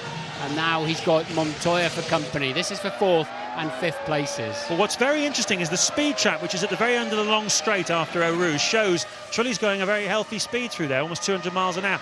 But it's in the final part of the lap where Trulli is really struggling. Louise, perhaps you can shed some light on it. Well, I've just been down to Renault to see if there's anything they can tell me about what's going on with Jarno Trulli. Clearly some kind of problem. They say it's not a technical issue. He's just really not happy with the rear of the car. He doesn't have any confidence in the car, so maybe his tyres. So he came off Blanchimont very slowly then, which is why Michael just had so much momentum. We just saw Fisichella bouncing across the grass, I think at the Fagnes chicane, losing the many aerodynamic pieces from the side of the car, the barge boards in particular, and that will hurt his progress enormously, make his car virtually undrivable. And now Montoya really on the ragged edge, and he's got less of a run. Trulli, will he try the same move he used on Michael Schumacher? Will Trulli know he's there? No, he will not know he's there. Jarno Trulli then spins out of the race, and Pitzonia passes his teammate. Yeah, Pitzonia nicks through. Jarno Trulli put into a spin there by Juan Montoya. He knew he was behind him. He knew he was desperate to get past him. But when Montoya tried the same move on Trulli that he put successfully on Michael Schumacher in the early part of the Grand Prix, it put Trulli into a spin. We're joined from the BMW Williams garage now by Frank Durney. Frank, you're seeing the same pictures as us. Tell us what you think. What happened, to be honest, because I haven't got my earplugs into the drivers, but it looks like he tried to get a bit too close there. Maybe wasn't seen, and round they both went. Bit of a shame. Yeah, I think Montoya will just about get away with that, Frank, but I think he obviously made it work for him against Michael Schumacher, but Trulli seemed to have his mind somewhere else. We're now seeing another replay of it, and Montoya says, well, this has worked once for me, but I'm afraid that kind of was always on the cards, that one. It wasn't as clean. He wasn't as far alongside as he was Michael Schumacher. So now, Frank, you've got Pitzonia ahead of Montoya. Yeah, that's going to be exciting as well, isn't it? They've both done a great job in getting up through the field from their poorish grid positions, and it's really a bit of a shame that Juan Pablo came out of the pits behind Massa. We might have seen a bit more racing then, because he really lost his place to Michael there. But it's pretty exciting, isn't it? It certainly is, Frank. We saw Massa held him up about 2 seconds just in that one lap there, straight after, as you say, Schumacher able to keep the lead at that point. But give us an overview of the strategy. What are you seeing here this afternoon? Who's running long? Seemed like Raikkonen put a fair bit of gas in the car. Yeah, I think that quite a few people seem to have run a quite short stint. What's still going to be very interesting is to see whether who's running 2 stops and who's running 3, because this is one of the few circuits where either is possible, and so I think it'll be quite interesting. By 2/3 of the way through the race, we'll probably know who's going for only 2 stops, and that will show a big difference in competitiveness, I think. Jenson Button pits then from 3rd place. Out he pops onto the racetrack. You can see there is the Ferrari popping out. Incident involving cars 3 and 7 will be investigated after the race. That's Montoya and Jarno Trulli, so that's going to be interesting, isn't it? So that means that he will, whoever they decide, if anybody was at fault, as Barrichello then with a lot of extra speed against Fisichella and takes the position. Remember, Fisichella, that's 6th place, is minus his barge boards, and his car will be sliding a lot and generally hurting the tyres more and more. As I think then Jenson, who's behind then? Yeah, Jenson Button. He popped out behind the 2 of them. Yeah, Button will be there after his pit stop. He was behind them too. So Fisichella will be under further pressure anytime soon. Kimi Raikkonen leading the Grand Prix then on lap 22. We're at half distance in this enthralling Belgian Grand Prix. So much incident, so much overtaking, quite a few collisions. And you can see their confirmation of what I was just telling you from race control, that they're going to look at that afterwards. And of course, they give warnings nowadays, don't they? They don't like to take drivers out of the Grand Prix. Montoya himself, ironically, was the last person to really suffer from drive-through penalty towards the end of last season, the American Grand Prix. If you remember, he tagged Rubens Barrichello, got a drive-through, and that was the end of his World Championship. This year, we have a different system. Yeah, I would put that. I mean, Trulli probably should have realised he would be there somewhere, because he's lacking straight line speed after poor cornering performance in Blanchimont, but that's sort of 70% Montoya's fault, 30% Trulli's fault, in my humble opinion, as Jenson Button shapes up for a look up the inside of Fisichella, and that was candy from a baby. Fisichella's car hard to drive at the moment. Yeah, we saw Fisichella struggling earlier on, knocked his front wing off. That's obviously to make a pit stop. And Jenson Button fighting his way through then now. He's up into 6th place. Only had one weekend this season, Jenson Button, where he hasn't scored World Championship points. It's been a fantastic year for him, and that looked pretty straightforward, didn't it? The next man up the road from Button, though, is Rubens Barrichello, and he's just over 4 seconds ahead, as Ted Kravitz has more news for us. Jarno Trulli's miserable day continues. He comes in for a pit stop. They're not changing the nose. They could have done. We think he did 9.9 seconds. We think he did sustain damage when he clonked that wall at the bus stop. But interestingly, they had a new steering wheel ready for him. They didn't fit it. Could that also be part of his problems? Yes, maybe they're just getting everything ready they can to without enough information. But Trulli then was also being passed by Panis in the Toyota, so he was falling back quickly. He'll try a new set of tyres, see if he can find some pace that way. Jenson Button up into 6th place now then. Yeah, Jarno Trulli's only scored points twice in the last 6 races, and it's pretty slim pickings for him ever since it was announced that he was leaving the team, and we believe going to Toyota, but certainly it was announced he's leaving the team. It all seems to have gone a bit wrong for him. As we look at a super slow-mo of Kimi Räikkönen, little bits of debris and little shards of rubber flying off the rear wing then, but he looks pretty comfortable at the front at the moment, does Kimi Räikkönen. Yeah, he just lost 1.2 of his lead for some reason. Räikkönen's lead down to 11.9 seconds now to Michael Schumacher. Pitsonia a further 11 seconds behind. Barrichello pits from P5. He's all out of sync, having had a new rear wing under the safety car, and there he is coasting in at just 50 miles an hour. Still, that looks fast if you're standing there with your foot on the front jack. The lollipop comes in, and he'll turn over and say, you've got to put your foot on the brake earlier on to make sure the spindles don't spin, and then it'll be select first, and the lollipop goes up, and you go. It doesn't always get quite as well synchronised as that. But Barrichello away then. It's so difficult to work out all the various strategies this afternoon, how it's going to play out. We know they fueled Räikkönen very long. Surely he's on a 2-stopper. That looked to me like Barrichello being fueled through to the finish, because we're just past half distance here. That was an enormous amount. Barrichello pitted them from 7th place. He'll have dropped behind Zonta, Massa, probably Panis as well, and maybe even Christian Klien. So Barrichello back to either 10th or 11th place at the moment. Räikkönen, his lead still being cut down by Michael Schumacher. It's 11.9 at the moment. Pitsonia still, though, on target for a podium at the moment. Lap 26 of 44. Just 19 to go then here at Spa-Francorchamps in Belgium, where Michael Schumacher is bidding to become the first ever 7 times Formula One world champion. And you can see he's making short work of the Minardi of Zolt Baumgartner there, carving his way through, putting yet another lap on Baumgartner. Good stuff, isn't it? You can see those wings flexing and bouncing and bumping on the way up the hill there, just to stay there to scoop the air up over the rear tyres, just to smooth the car's passage through the air. Räikkönen leading the Grand Prix by 13 seconds from Schumacher.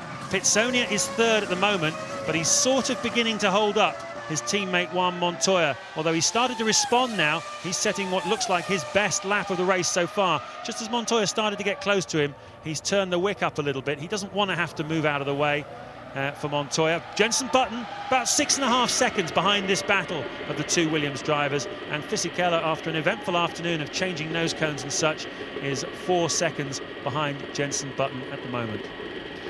Yes, so Pitsonia then, he wants to stake a claim for a Williams drive. Should Button not move from BAR, and he does not want to be moved over from Montoya. Montoya got into the dirty air zone, and for sure they were in danger of having to tell Pitsonia to move out of the way, and he has responded. Ted has some further news on that. Yeah, down at Williams, just talking to Frank Durney. He was actually saying that Pitsonia's engineer, Chevy Pujolar, is actually telling Antonio to push like hell. That's the only chance that he's got of staying ahead of Montoya. If he doesn't make up the time, then I think there's more of a you-know-what-to-do feeling. You know Frank Williams, he's so fair, he lets the drivers race themselves, but he will make sure that Pitsonia knows what to do if his teammate who's faster is behind.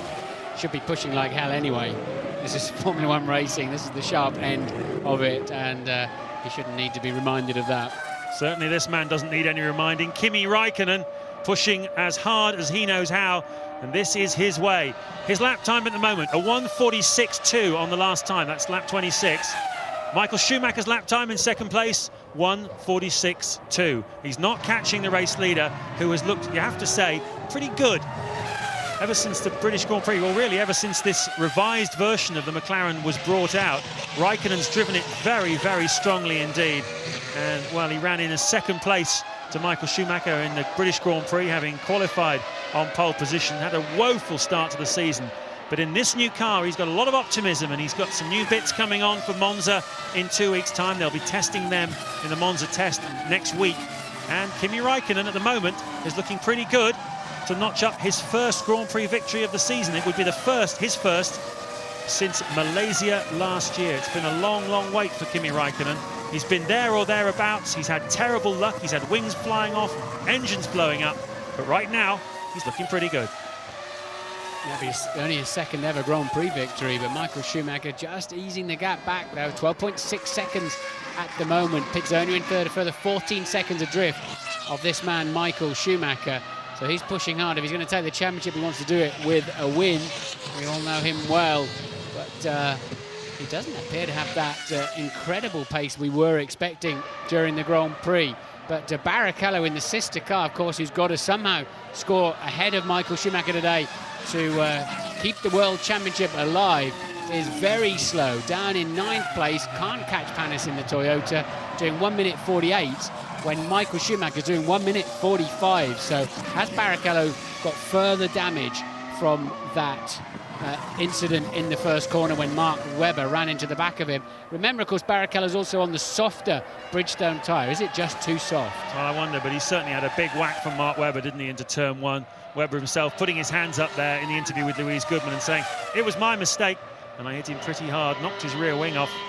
Certainly had to replace it. Barrichello lost a lot of time in the pits, and as you say, Martin, struggling a little bit, over a minute behind the race leader now in 9th place, and crucially out of the World Championship points. It's all a little bit academic, though. Schumacher only needing 2 points more than Barrichello to clinch his 7th title, and only 16 laps here to go, and Schumacher is turning the wick up. That last lap, a 1:45.503, a couple of tenths of a second faster than Kimi Raikkonen's best lap, which had been the fastest lap of the race so far. Schumacher is going for it. Now, we saw Fernando Alonso leading the race earlier on. He's talking to Louise. Yeah, the best and the worst of it, leading the race and then 2 spins, but they didn't look to be totally your fault. No. We had, unfortunately, a problem in the car. We had to investigate anyway. But seems like we had an oil leak, I saw in the car, coming from the engine, we think. And I was going to the rear tire, so probably it was the starting of blow up, probably. Bad news in your championship battle against VAR. Yes, but you know, this, you never know what can happen in the race. Maybe in the next race they have a problem, next one we have. It's always like this. We have to work in the drivability, we have to work in the performance, and I think we can do it. Thanks, Fernando. He's remarkably calm about that, isn't he? He was driving beautifully, had the car well set up. Nothing he could do about those spins. Pizzonia then still comfortably staying ahead of his teammate for 3rd and 4th. Michael Schumacher keeps setting fastest laps in the mid-45, 1:45s. Raikkonen's trying to respond. The gap, 12.1 seconds. David Coulthard, 3rd fastest man on the track. Remember, he lost about 1.5 minutes with a puncture. And he was now down in 13th place, but quickly catching Jarno Trulli in the 2nd Renault. Kimi Raikkonen comes into the pits then. You're not seeing that. You're seeing the Williams is out on track, but he's just gone past our commentary position. The race leader in the pits then. Ted. And this is very good thinking, quick thinking from McLaren. They've seen the same thing that we've seen, that Michael is turning up the wick. And this is another long stop. They're going to think this should get Kimi to the end of the race, guys. What's the time on that? It should get him to the end of the race. And he's got a great chance of winning this one. Certainly has. He's driving beautifully. He had a 12-second advantage over Michael Schumacher before that stopped. Michael Schumacher has taken the lead. Pizzoni is in 2nd place as Montoya dives into the pits. Yes, I don't think Pizzonia will be in 2nd, James, because Raikkonen beat him out of the... He was still ahead of him on the road. I could see Pitsonia just creeping round La Source as Raikkonen joined the racetrack. So I think that was extremely good news for Kimi Raikkonen. He's not going to get mixed up with the Williams, one of which pitted anyway. I would imagine Montoya thinking he's just got to have a different strategy to clear his teammate, as he can't drive up and pass him. And what's this? Jenson Button. Jenson Button's got together with a Minardi, and I was just about to say they were going to halve the points advantage Renault has over them. Here at Spa-Francorchamps, Button on target for some points, but look at that. The tyres let go, and the poor old Minardi, absolute passenger in that one.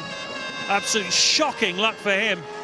And Jenson Button, the right rear Michelin, letting go pretty much at the maximum speed point. Yeah, he'd already got a puncture. They're trying. Again, it's these shards of carbon fibre from the first lap incident, and there's loads more on the track now. Surely they'll have to bring the safety car out to clear that one out at 205 miles an hour going in there. They're having to sweep the way through. But what they're talking about is making the teams cover the carbon fibre in a Kevlar or another material that just contains the pieces. And Button then, the rear tyre, he obviously didn't know he'd got a puncture. What happens is the speed, the centrifugal force keeps the tyre inflated, and then bang, it lets go because it gets too hot. Michael then choosing this moment. Safety car has been deployed. They've chosen this moment to pit. Ted.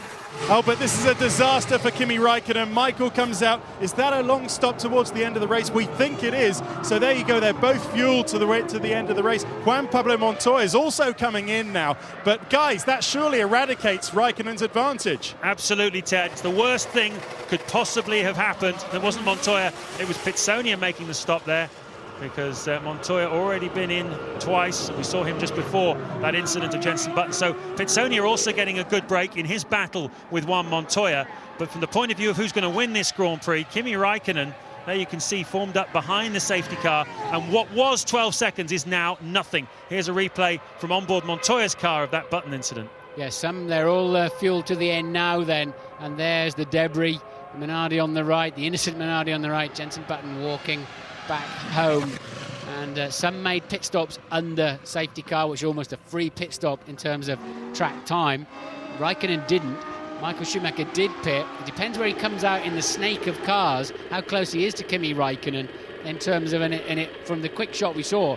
We think he's literally right behind him. They released David Coulthard because they caught up with Coulthard initially, and then they let him pass because he can go round to the back of the snake. Plays nicely into Coulthard's hands in that respect, providing he can get up to the back of the queue before they restart the Grand Prix. A lot of debris at the top of the hill. So there you go. Behind the safety car, leader Kimi Raikkonen. The big winners are the two cars behind him. Michael Schumacher has taken a 12-second lead and made it nothing thanks to the safety car. And Antonio Pitsonia is back out in front of Juan Montoya, having had a very cheap pit stop. 14 laps to go here at Spa-Francorchamps, and we're behind the safety car. Lap 32 of the 44-lap Belgian Grand Prix. James Allen and Martin Brundle with you. It's been an extraordinary race, an awful lot of retirements. Jenson Button there, you can see standing at the side of the track. He had a 200-mile-an-hour tyre blowout right on the long straight after Eau Rouge. He collided with Zolt Baumgartner's Minardi. Both of them are out of the race. And here, also out of the race, is Antonio Pitsonia in the Williams. Pulling off to the side of the track then, Pitsonia. We're looking... You can see him on the left-hand side. He's waving at Montoya to go through. Clearly, he knows he's got some problem. Looks like it's with the drive of the car. It's not going at the sort of speed it should be. Right out of the hairpin, you can see he's got no drive. He knew he was in trouble. And, well, he was heading for a podium. Are they tears? Certainly frustration. These are the moments a sportsman dreads. But he drove so well until that point. Ted.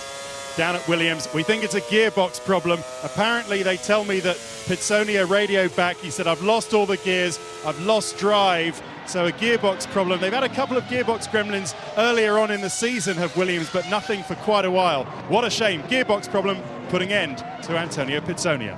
Yeah, good drive from him then. Now, this is all about the safety car's not coming in yet, according to the computer. Now he goes round again. So Michael Schumacher will be feeling under a lot of pressure here. Remember, his car doesn't appear to have good grip after a safety car pair. We saw that earlier in the race. Barrichello now up into 5th place there. That's all played into his hands after the early disaster of turn 1. of the first lap.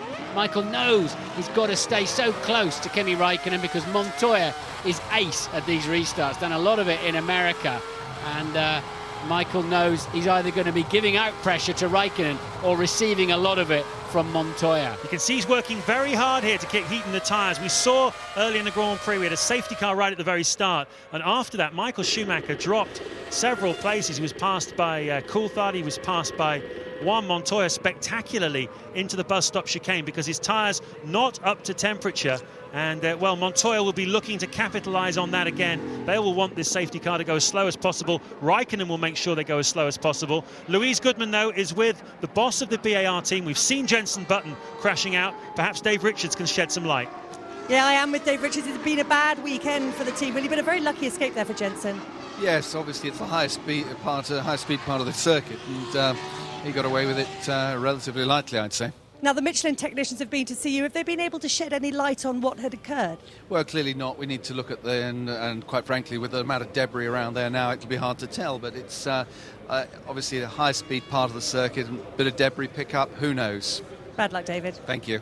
Yes, I think Jenson was very lucky that the Minardi was parked alongside him. Unlucky for the Minardi, but he was just keeping out of the way and letting Jenson go through. But I think otherwise Jenson would have speared off heavily to the right at a bad angle. So as strange as that may seem. And there's also some concern on that curb on the inside there of the bus stop. It's quite a sharp angle, but it was Jenson's right rear that was damaged or blew up, not his left rear, which is the one that would be damaged on that curb. So you've got to assume it would be debris. Raikkonen then leads from Michael Schumacher, Montoya, Barrichello showing fourth now. Zonta from last on the grid, fifth, Massa sixth, Fisichella seventh, Panis eighth, Klein ninth, and Jarno Trulli 10th. Coulthard has joined the back of the pack. Well, I tell you, the luckiest man out there has got to be Rubens Barrichello. He had to have a rear wing changed earlier on. It looked like he was totally out of this race, but you can see there he is on the racetrack. Not long ago, I was telling you, he was a minute behind the race leader. The safety car has changed all of that, and he's now just 3.5 seconds behind the race leader. He's at a 56.5 second present. Amazing. It always amazes me that in the high-tech world of Formula One, there's a man with a broom cleaning up while they're losing tyre pressure, losing tyre temperature, and we're waiting for this race. It's an amazing race to get underway. Michael Schumacher just can't stay close enough, can he, to the gearbox of Kimi Raikkonen. But it has to be said, it was Michael who had the pace before this yellow flag situation, the safety car situation. Michael had the faster car. Certainly did. Ferrari guys waiting for the restart. We're all waiting for the restart. There you can see Pitsonia. He's not waiting for the restart. He's just waiting for a lift back to the paddock. We're being told that the safety car is going to come in at the end of this lap, and that's what we all wanted to hear. We'll have 11 fast and furious laps then to the finish of the Belgian Grand Prix. Very big crowd here today on a very unusually sunny day in Belgium for the Spa-Francorchamps Grand Prix. 23 the track temperature, air temperature 20 degrees. It was raining heavily yesterday, but the sun's come out and it's shone on a truly fantastic race. All kinds of stuff going off, many different race leaders. Both McLarens have led it, both Renaults have led it, Michael Schumacher has led it, both of the Williams drivers have led it as well. Who will lead lap 44? That is the question. I thought I heard a sick car in there, but it's the V8 safety car. You can hear burbling away through there every so often, occasionally a bit of a helicopter, but Michael needs to be careful not to run into the back of Kimi Raikkonen. Raikkonen quite capable of playing some games.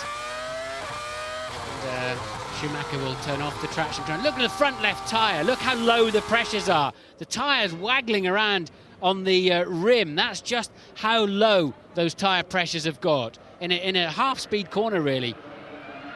That was absolutely extraordinary. We'll talk about that in a moment. But Jenson Button, who had that 200-mile-an-hour tail blowout, is now talking to Louise. Jenson, very nasty incident. I don't suppose Jock Baumgartner will see it this way, but it was kind of lucky for you in a way that he was there. Otherwise, you'd have been in the barrier, wouldn't you? Yeah, I mean, it was lucky in one way, but then it could have been horrific if I'd hit his back tyre. So we were very, very lucky. I don't think I've ever been that lucky in an accident. So. How much warning did... Not very much. There's a bump on the straight, and is going to come in. He's playing cat and mouse. He's going and then stopping. He's really teasing Michael Schumacher. There is the safety car, a long, long way ahead. When will Raikkonen nail that throttle? Will Montoya? We won't be able to pass him, remember. No one can pass anybody until they cross the start-finish line. But here we go. He's gone. And they're attacking as the way down to the bus stop chicane. Montoya can't pass Michael Schumacher until this race has restarted, though. I wonder if he knows that. He's not close enough to pass him anyway, but Raikkonen playing the games we expected, just backing the pack right up. I almost expected Schumacher to draw alongside and say, get on with it. But at the moment, he's safe from Juan Pablo Montoya. But how long will it take for the Ferrari to get up to speed? At the moment, he looks like he's got better grip. It's Montoya that's locking his wheels. There comes Klein up the inside of Olivier Panis. That's for points. Yeah, that is for points for the Jaguar team. Panis is 8th at the moment. Coulthard then, after his tyre blowout, has gained back much of the time lost. He's just behind Jarno Trulli. Kimi Raikkonen then leads the Grand Prix. Michael Schumacher is 2nd. Montoya is 3rd. Barrichello is 4th. Zonta, who started last, is now in 5th place for Toyota, with Massa in 6th place behind him. 7th Fisichella in the other Sauber, and now 8th. Heading for his first points finish of the season, the first of his career, is Christian Klein in the Jaguar, having just passed Olivier Panis there at the restart. But at the front, how is Michael Schumacher doing? Are his tyres coming up to temperature yet? Can Juan Montoya pass him as he did so spectacularly after the first restart early in the Grand Prix? Here's Klein, look at young Klein here, having a go at Fisichella. This is for 7th. Well, remember, Fisichella's missing some barge boards and aerodynamic pieces after he bounced across the grass, and he's on the bridgestones that take too long to get up to speed. Klein, they're sort of wasting a lot of energy darting around. He needs to pick the moment and seize it. And Fisichella just calmly taking the racing line. David Coulthard has passed Jarno Trulli and is now right up behind Olivier Panis, and is now in with a great chance of some World Championship points. Some consolation after he's running 2nd so nicely earlier on. Well, a tremendous amount of talk behind the scenes this weekend about the rules for next year. The team owners all getting stuck into what kind of cars we'll have next year. But the answer is there's nothing much wrong with Formula One at the moment when you get days like this, is there? Absolutely tremendous racing. All you need to do is put it on good tracks like Spa-Francorchamps. Keep it away from the places where nobody can overtake. Hockenheim, you got overtaking. Bahrain, we had overtaking. And here, we've had absolutely loads of it. And it looks to me as though Christian Klein is intent on doing some more. Yeah, this is going to be a good fight to the end. Fisichella, Klein, Panis, Coulthard, Trulli, all line astern. Raikkonen's lead, 1.3 seconds over Michael Schumacher. Schumacher clearly with a better car than he had at the last restart. Montoya a further 1.2 down, and Coulthard with a better speed on the top of Radion. More speed then into Lecombe, and he takes the position away from Panis. Klein next in David Coulthard's sights. Yeah, Coulthard up into 9th place. Terrific move by him. You can see Fisichella there in 7th place. Up the road from him is Felipe Massa in the sister Sauber.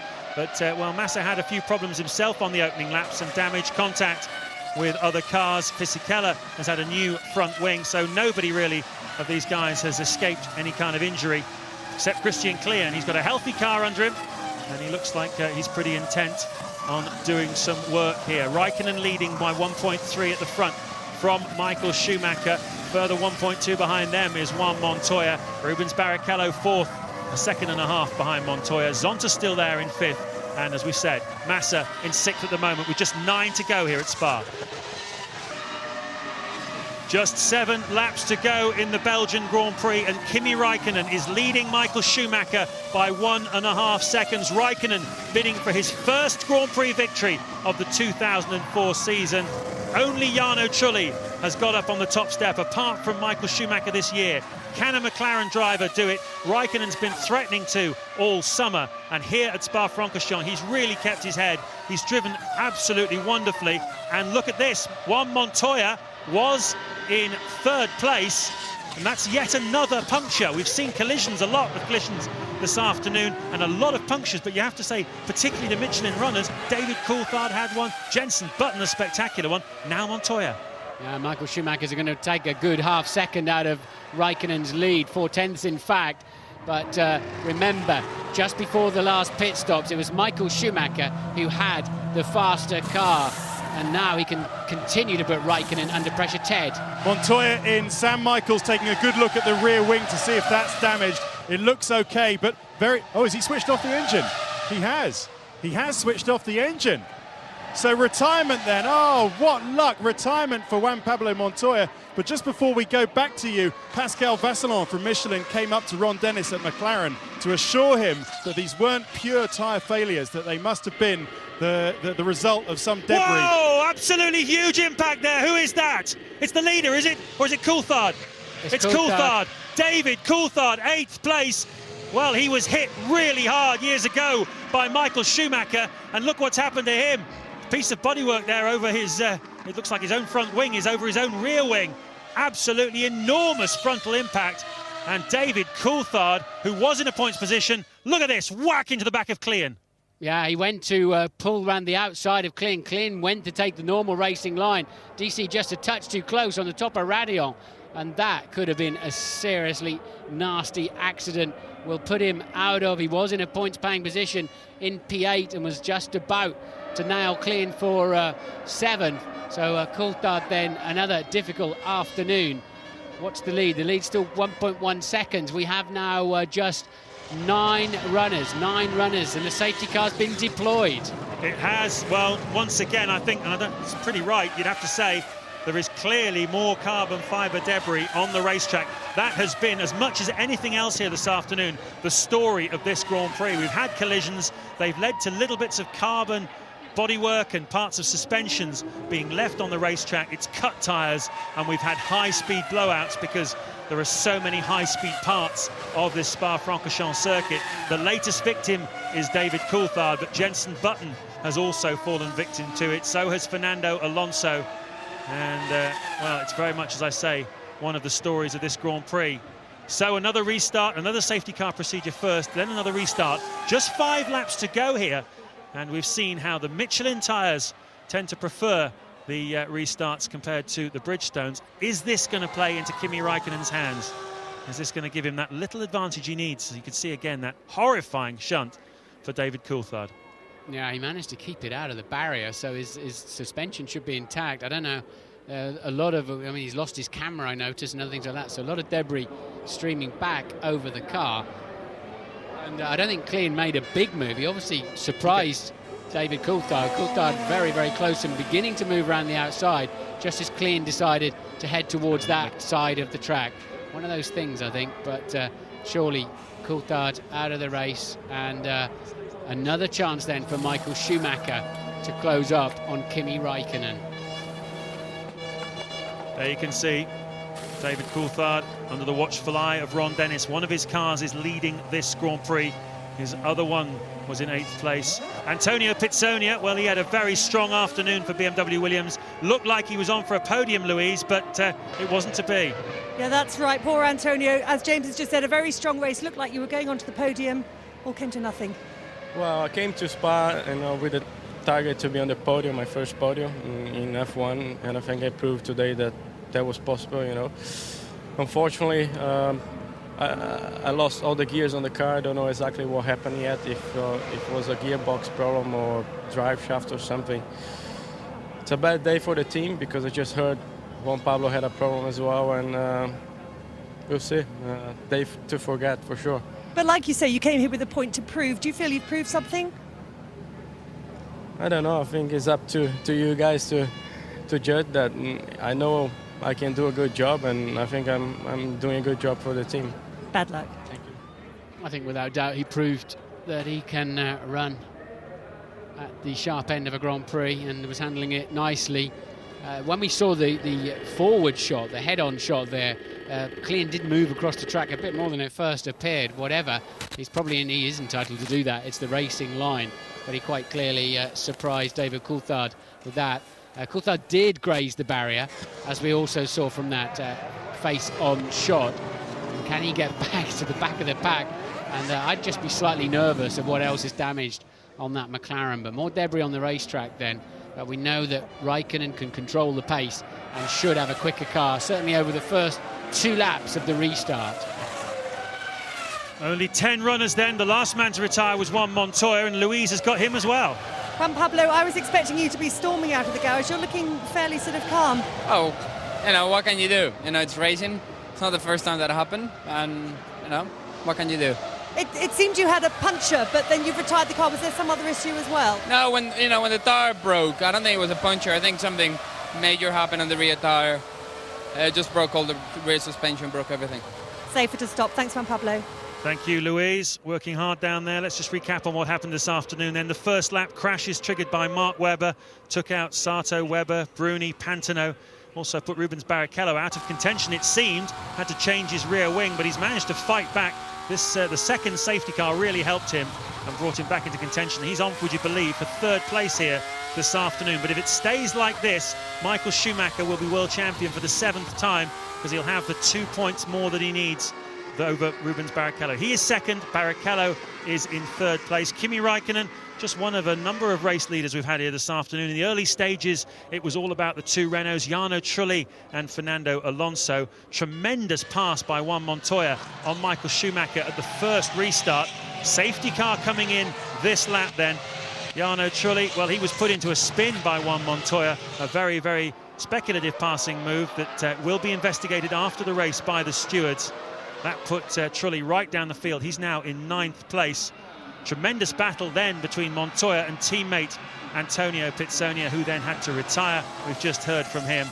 We've had 3 safety cars, lots of incidents, lots of overtaking, and well, at the end of this, we will have 3 laps of flat-out racing. And if history and precedent shows anything, it's at this circuit this afternoon, it's that the Michelin tyres on the McLaren of Kimi Raikkonen will enjoy this restart more than the Bridgestones on Michael Schumacher's car. But Michael Schumacher is something special. Can he this time make a difference? He really wants to seal this championship with a win. Yes, how much of a risk will Michael Schumacher take? 7th World Championship there. Does he really need to have a go at Kimi Raikkonen? I think he probably will if he gets a half a chance. Certainly hope so. Yeah, so do I. But Raikkonen then, he can control the game here yet again. He's getting quite good at this afternoon.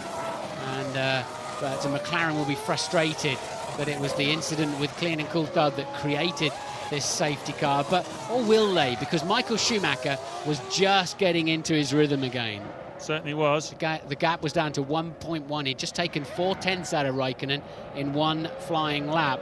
So, and Raikkonen's gone. Certainly has. Kimi Raikkonen rather telegraphed that one, but Schumacher was right with him, nailed his throttle almost the same place. And you can see the margin, not a huge one for Kimi Raikkonen on this restart. Rubens Barrichello is in 3rd place behind that Jordan of Nick Heidfeld that's managed to resume and get himself in the middle of all that.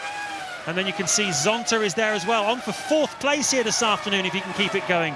Ricardo Zonta replaced Cristiano Di Matta, who was dropped by the Toyota team. And what an amazing turnaround for him in his 2nd Grand Prix for the team, up in 4th place. Behind him is Massa. Then it's Fisichella. You can see side by side there with Christian Klein on the way down the hill. That's the battle for 6th and 7th places. Coulthard could still get a point amazingly. He's right on the back of that pack again. There is Klein, Panis, Trulli, Coulthard, and the Toyota's blown. There'll be cars going through that in the background. The Toyota then of Zonta out of 4th place then, Zonta out of the window. Coulthard got past Trulli in the middle of all of that too. Disaster for young Ricardo Zonta. 2 Brazilians who have been so unlucky this afternoon. Yeah, both of them trying to get themselves a drive next year, Pizzonia and Zonta. We're riding on board with Michael Schumacher, and that grey and black speck in the distance is Kimi Raikkonen. Look how hard he's pushing. Look how hungry he is to win his 1st Grand Prix of the season.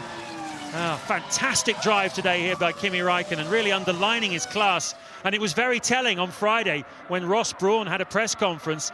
He was talking about what happens in the years after Schumacher, and he said, well, I think Rubens Barrichello would be a worthy successor. And everyone said yes. And he said, but then again, he said, we have got an eye on Fernando Alonso and Kimi Raikkonen. And certainly here this afternoon, Kimi Raikkonen has really underlined his credentials. Ron Dennis will have him nailed as hard down to his contract at McLaren for as long as possible. Certainly judging by this performance. He really, really wanted to beat Schumacher this year in this all-conquering year for Michael Schumacher, and he's just 2 laps away from achieving it. What about Barrichello as Raikkonen sets a new lap record, a 1:45.1. He's got some grip, hasn't he? Fuel getting nicely down now as they home in on the end of the Grand Prix. Barrichello up in 3rd place. He was last at one point. He had a new rear wing early on in the race, which is normally a park it and go home.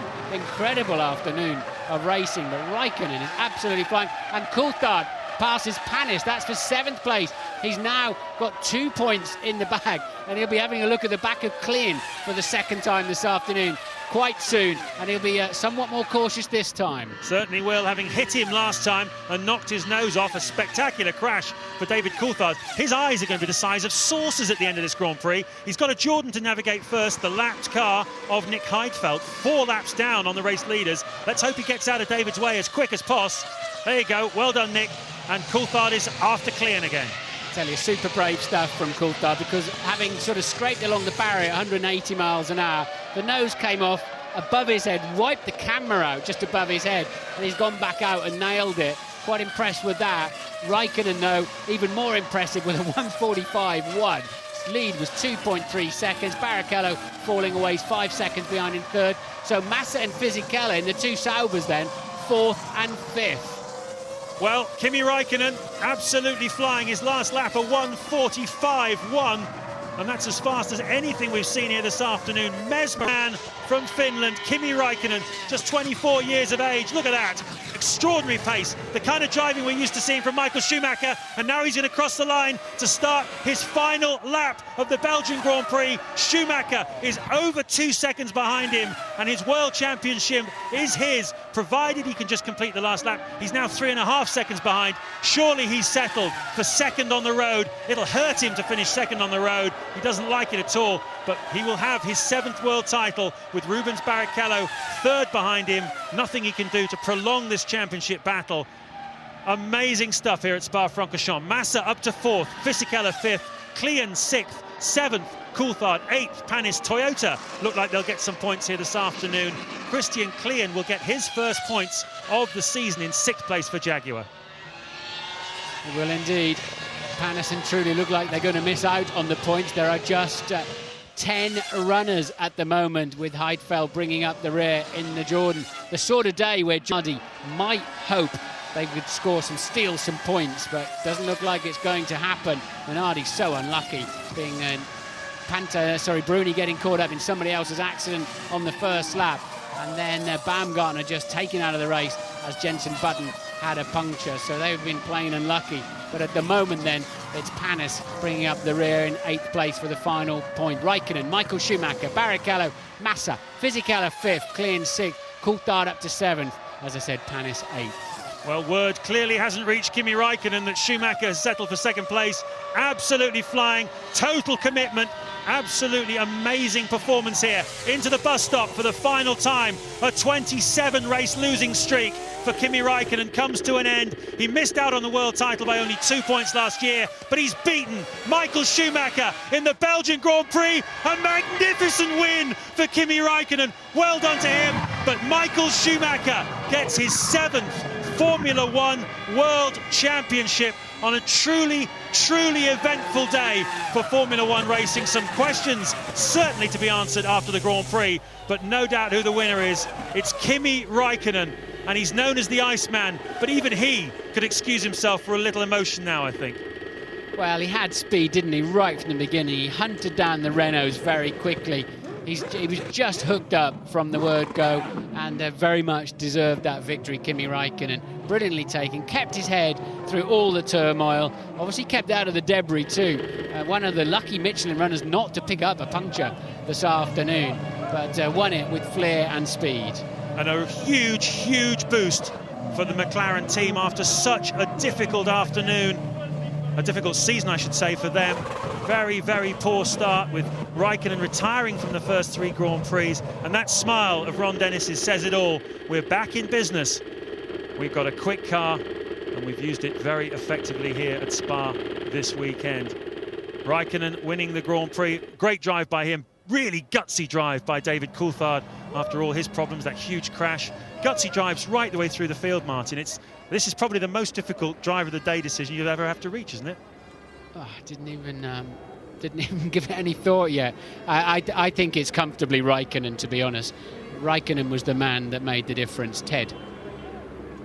here with Ron Dennis as we watch Michael Schumacher. He may be celebrating a 7th World Championship, Ron, but I think this is the story of the day. A great drive by Kimi. Great job. Obviously delighted. Very emotional.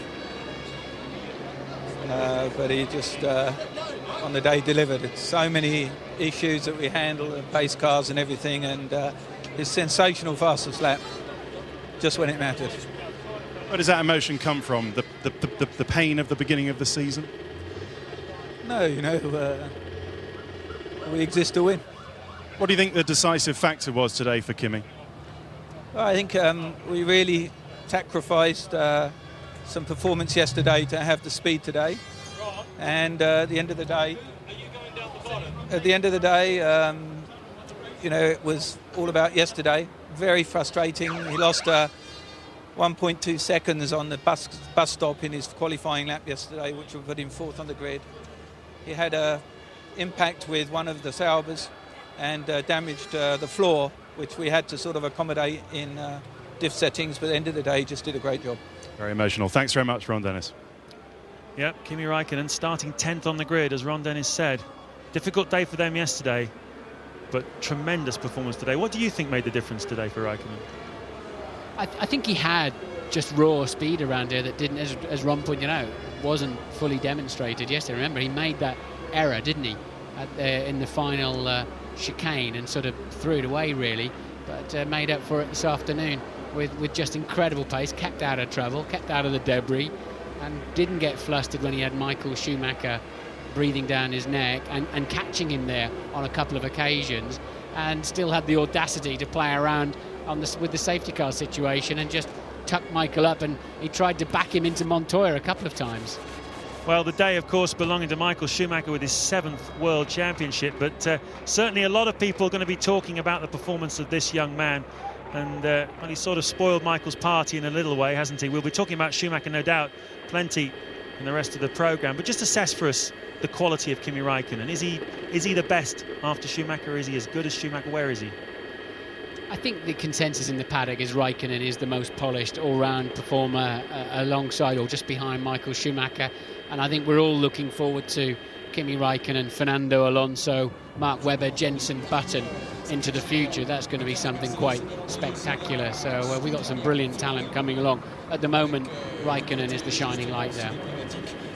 So Ferrari congratulating themselves. In Hungary a fortnight ago, it was the Constructors' Championship clinched, 6th in a row. Here it's the 5th Drivers' Championship in a row for Michael Schumacher, his 7th overall. 1994, he won it against Damon Hill at the last Grand Prix. 95, again Damon Hill, won it before the end of the season.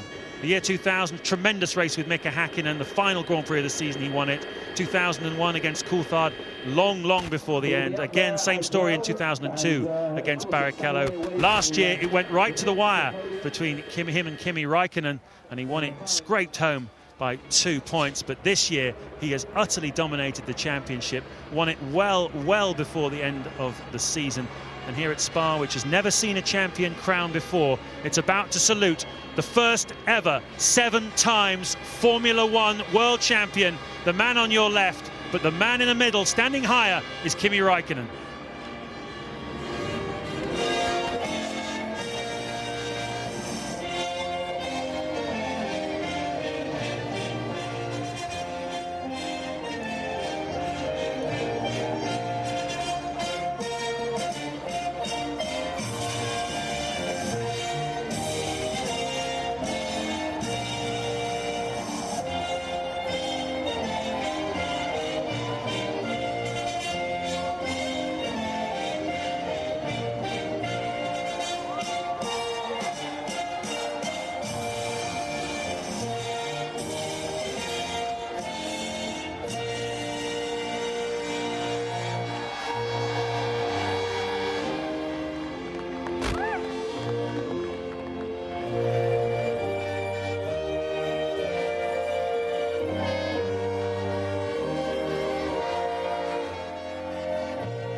Nothing against the Germans and the Italians, but it is quite refreshing to hear a different anthem on the podium for Off to Change, isn't it? It is indeed. I keep staring at my data down here. This is only his second victory. It just seems strange to say, doesn't it? You kind of perceive he's won a lot more. He's led so many races as Kimi Räikkönen. It's never quite worked out for one reason or another. But second Grand Prix victory then. The Minister President of Wallonie. Yeah, absolutely. Ron Dennis there over on the left of the picture. There he is, receiving his trophy. And here is the new world champion. He's been put in his place, in one sense, by Kimi Räikkönen, but in another, he has taken a giant step forward over everybody else in Formula One racing with his historic 7th World Championship. The President of the RACB.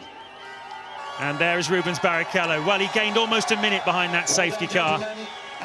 The final safety car, the luck really fell his way. Räikkönen has a quick drink.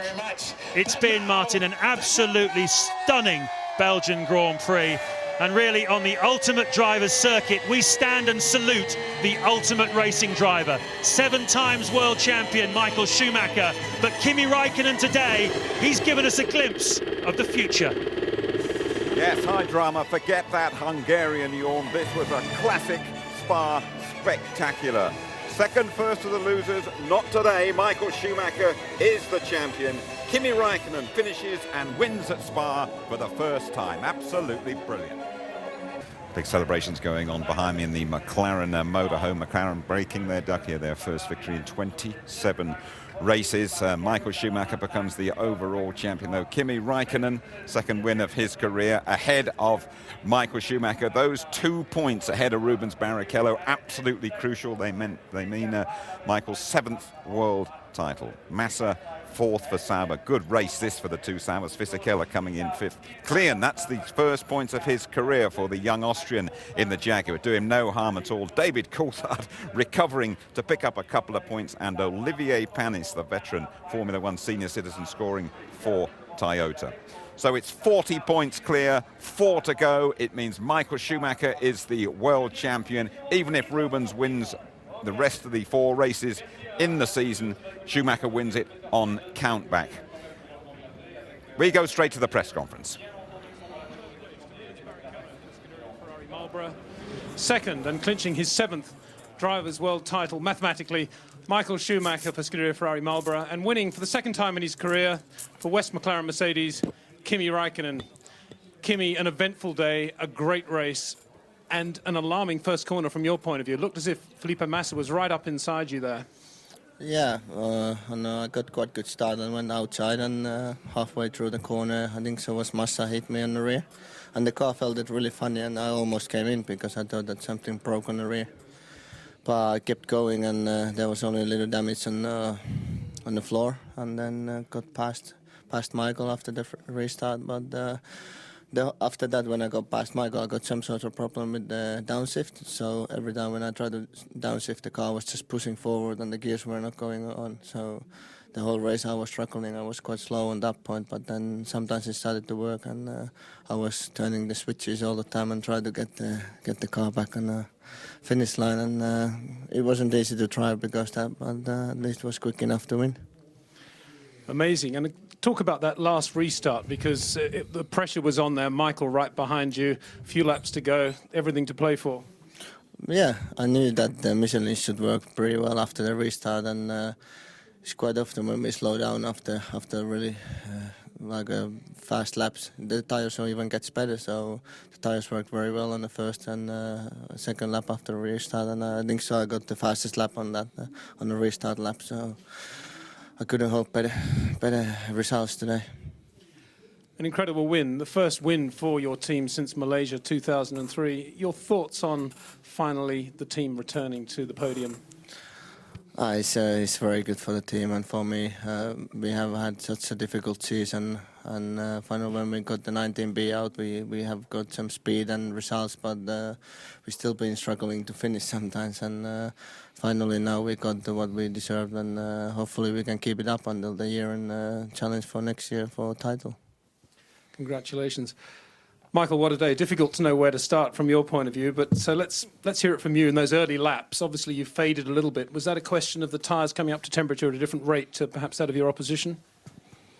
I think so. I mean, it was an eventful day, honestly, and with all the safety cars and the conditions we had at that moment, it was a tough one. And considering where I had dropped back to and where I finished now, I think I should only be happy. Anyway, we clinched the championship. We had a tough fight. Kimi drove a superb race. I think all three of us, we can be very happy to be here at the moment. If you imagine what happened to Rubens, and still he managed to come back to third position. So it's a great day for all of us, and I'm just so delighted and happy. I would have honestly and obviously rather finished the championship by victory, but today we simply weren't strong enough in the right moments, and that's the way it is. We have won so many races this year. It was clear at some stage somebody else would win, and today it happened. The better one won, and we're quite happy anyway with what we achieved. And it's amazing how Spa keeps coming back into your career as a place for momentous occasions. Yeah, that's true. I mean, if you think what I have achieved here, how things have started here, and finally I can say I won a very important and a very prestigious number 7 championship here in Spa. It's a 700 Grand Prix for Ferrari. It's my 7th win for the championship. So it's just the 700 the other way around, and it's the right numbers for us. Congratulations. Rubens, for you, what a day as well. Contact, I also think, with Felipe Massa right at the start there at La Source. Well, to be honest, I have to go and see on what happened on the video. I had a good start, and I think I had covered Fisichella quite well. Then as I turned into the corner, there was a contact. I was able to keep on going, but soon I saw that there was the damage to my rear tire. Then on that lap they told me to come back because there was damage on the wing, and I mean at Spa it's too difficult to drive with the wing damage, and came back. They did a superb job to keep me going, and I think I was I don't know, more than 5 seconds behind the last car. So yes, I had a day that I kept on pushing the whole time. So I have to be happy. You're back with us, completing our coverage of the Belgian Grand Prix. Looking at Michael Schumacher there, Mark, he looked pretty tired. He hasn't often looked like that in a press conference this season. I think maybe the pressure just got to him. He just felt that he needed to do what he had, a solid result on the track and get that 7th World Championship. And that's all he could manage today, a solid result. Kimi Räikkönen did the business. And what about the start? I said have a little look out for it, didn't I? And things do tend to happen here at Spa in that particular area. Well, I mean, you see some great starts by the Renaults again. Rockets, as we've always seen this year, but what happened is Mark Webber really caused the whole concertina effect. He got up with Barrichello, just nudged him, lost his front wing, and then they get down into the Eau Rouge area, and then it all starts to go off with Sato. We get this big problem by the top of Radion, and there's cars just going all over the place. Very, very dangerous, and there's some very lucky guys out there. We could have seen something a lot worse than that. Unfortunately, one of the Jordans runs in to the... Webber, who held his hand up and said he braked too late and probably started all Sato, Bruni and Pantano all out of the race after that. The start of many, many fascinating incidents here at Spa. Fernando Alonso looked very, very lively, didn't he? But then he got an oil leak, it got onto his tyre, and that car was uncontrollable, that Renault. Alonso was very racy at the beginning, and I think he had a very good chance of actually pulling off the win if the car would have stayed with him. We heard Briatore say about the Renault engines are powerful, but it doesn't look like they're that reliable at this moment. It definitely seems to be an oil leak. Whether it's engine or gearbox, we'll have to wait and see. But, there's no way a driver can control this. If you've got oil in the rear tyres, that's the end of it. You're out. A blank day for Renault and BAR, who are battling each other in that Constructors' title. Jenson Button said he's never been as lucky as he was today in his accident. 200 miles an hour. Yeah, 205 miles an hour at the end of the straight there. Very lucky boy indeed. And you can only imagine what would have happened if the unfortunate Minardi hadn't have been there. Jenson would have been speared into that barrier there on the left-hand side of the picture. The tyre let go. Again, a passenger, there's nothing you can do. When you're a driver, it's the worst fear you've got, a tyre going on you. A lot of tyre problems here throughout the afternoon, weren't there? A lot of tyre problems, a lot of right rears going down, caused a lot of issues for people like Coulthard, Jenson Button. We were watching there in that McLaren motorhome. Great excitement and great relief in the whole team. I mean, they've been hurting through this barren spell. They have, but we said earlier on during the season when that new car came out that progress had been made, and we also said be careful because they will come back. Today they've done it. And David Coulthard, I mean, he had lots of problems, didn't he? But he actually managed to nick a couple of points, didn't he? He did. He was in the pits a lot of times, but he came back, he kept his head down and got on with it. But Kimi Räikkönen, what a man today. We have to talk about Kimi Räikkönen, a super performance from the Finn. And was it unexpected to you? Well, I felt that McLaren had the pace round there. You could see from the grid positions that they were quite strong. But I think the big thing for me today is Kimi drove an outstanding race, and Michelin came back again. You know, we've seen 2 Michelin wins this season out of a Bridgestone whitewash, but today's a special day for everybody concerned here. It's a strange sport, this one. Everybody comes away from Hungary going, this sport has got such problems, it's terrible, it's such a hard watch, and then we get a spectacular hour and a half like this. That's Formula One. You throw all the balls up in the air and all of a sudden they all drop down at once, and we've got a lot to talk about. But a fantastic day today. I mean, I've seen some great racing, great overtaking manoeuvres, but, you know, super Grand Prix. And we must mention the Saubers are both up there in the points, Massa and Fisichella. You picked them out before the race. You felt they'd go well here today. Yeah, we felt they'd go well because, again, they had the Bridgestone for the durability side of things. But I think Ferrari have been working with those guys. The car is picking up, and they're definitely scoring points consistently. Sauber are creeping up in that Constructors' Championship. Another driver who fascinates me at the moment is Rubens Barrichello. Always gets the job done. I think I'm right. He's the only driver who's finished every race. Always gets the points, gets no glory. Well, I think he's just used to sitting on that podium up there, isn't he, in third place. Again, Rubens has got a car under him, what got him from the last place all the way into the podium position. Typical Rubens Barrichello. A final word for you about the world champion. We've spoken about him so often this season, and do you really believe he's going to pack in, or is he going to come back and be hungry for more? What do we think? He's going to keep going, Jim. He's the hallmark of Formula One. I agree with you. Kimi Räikkönen has to be a world champion of the future with a bit of help from Franz Ferdinand. We salute Michael Schumacher. 7 up and counting. Bye-bye.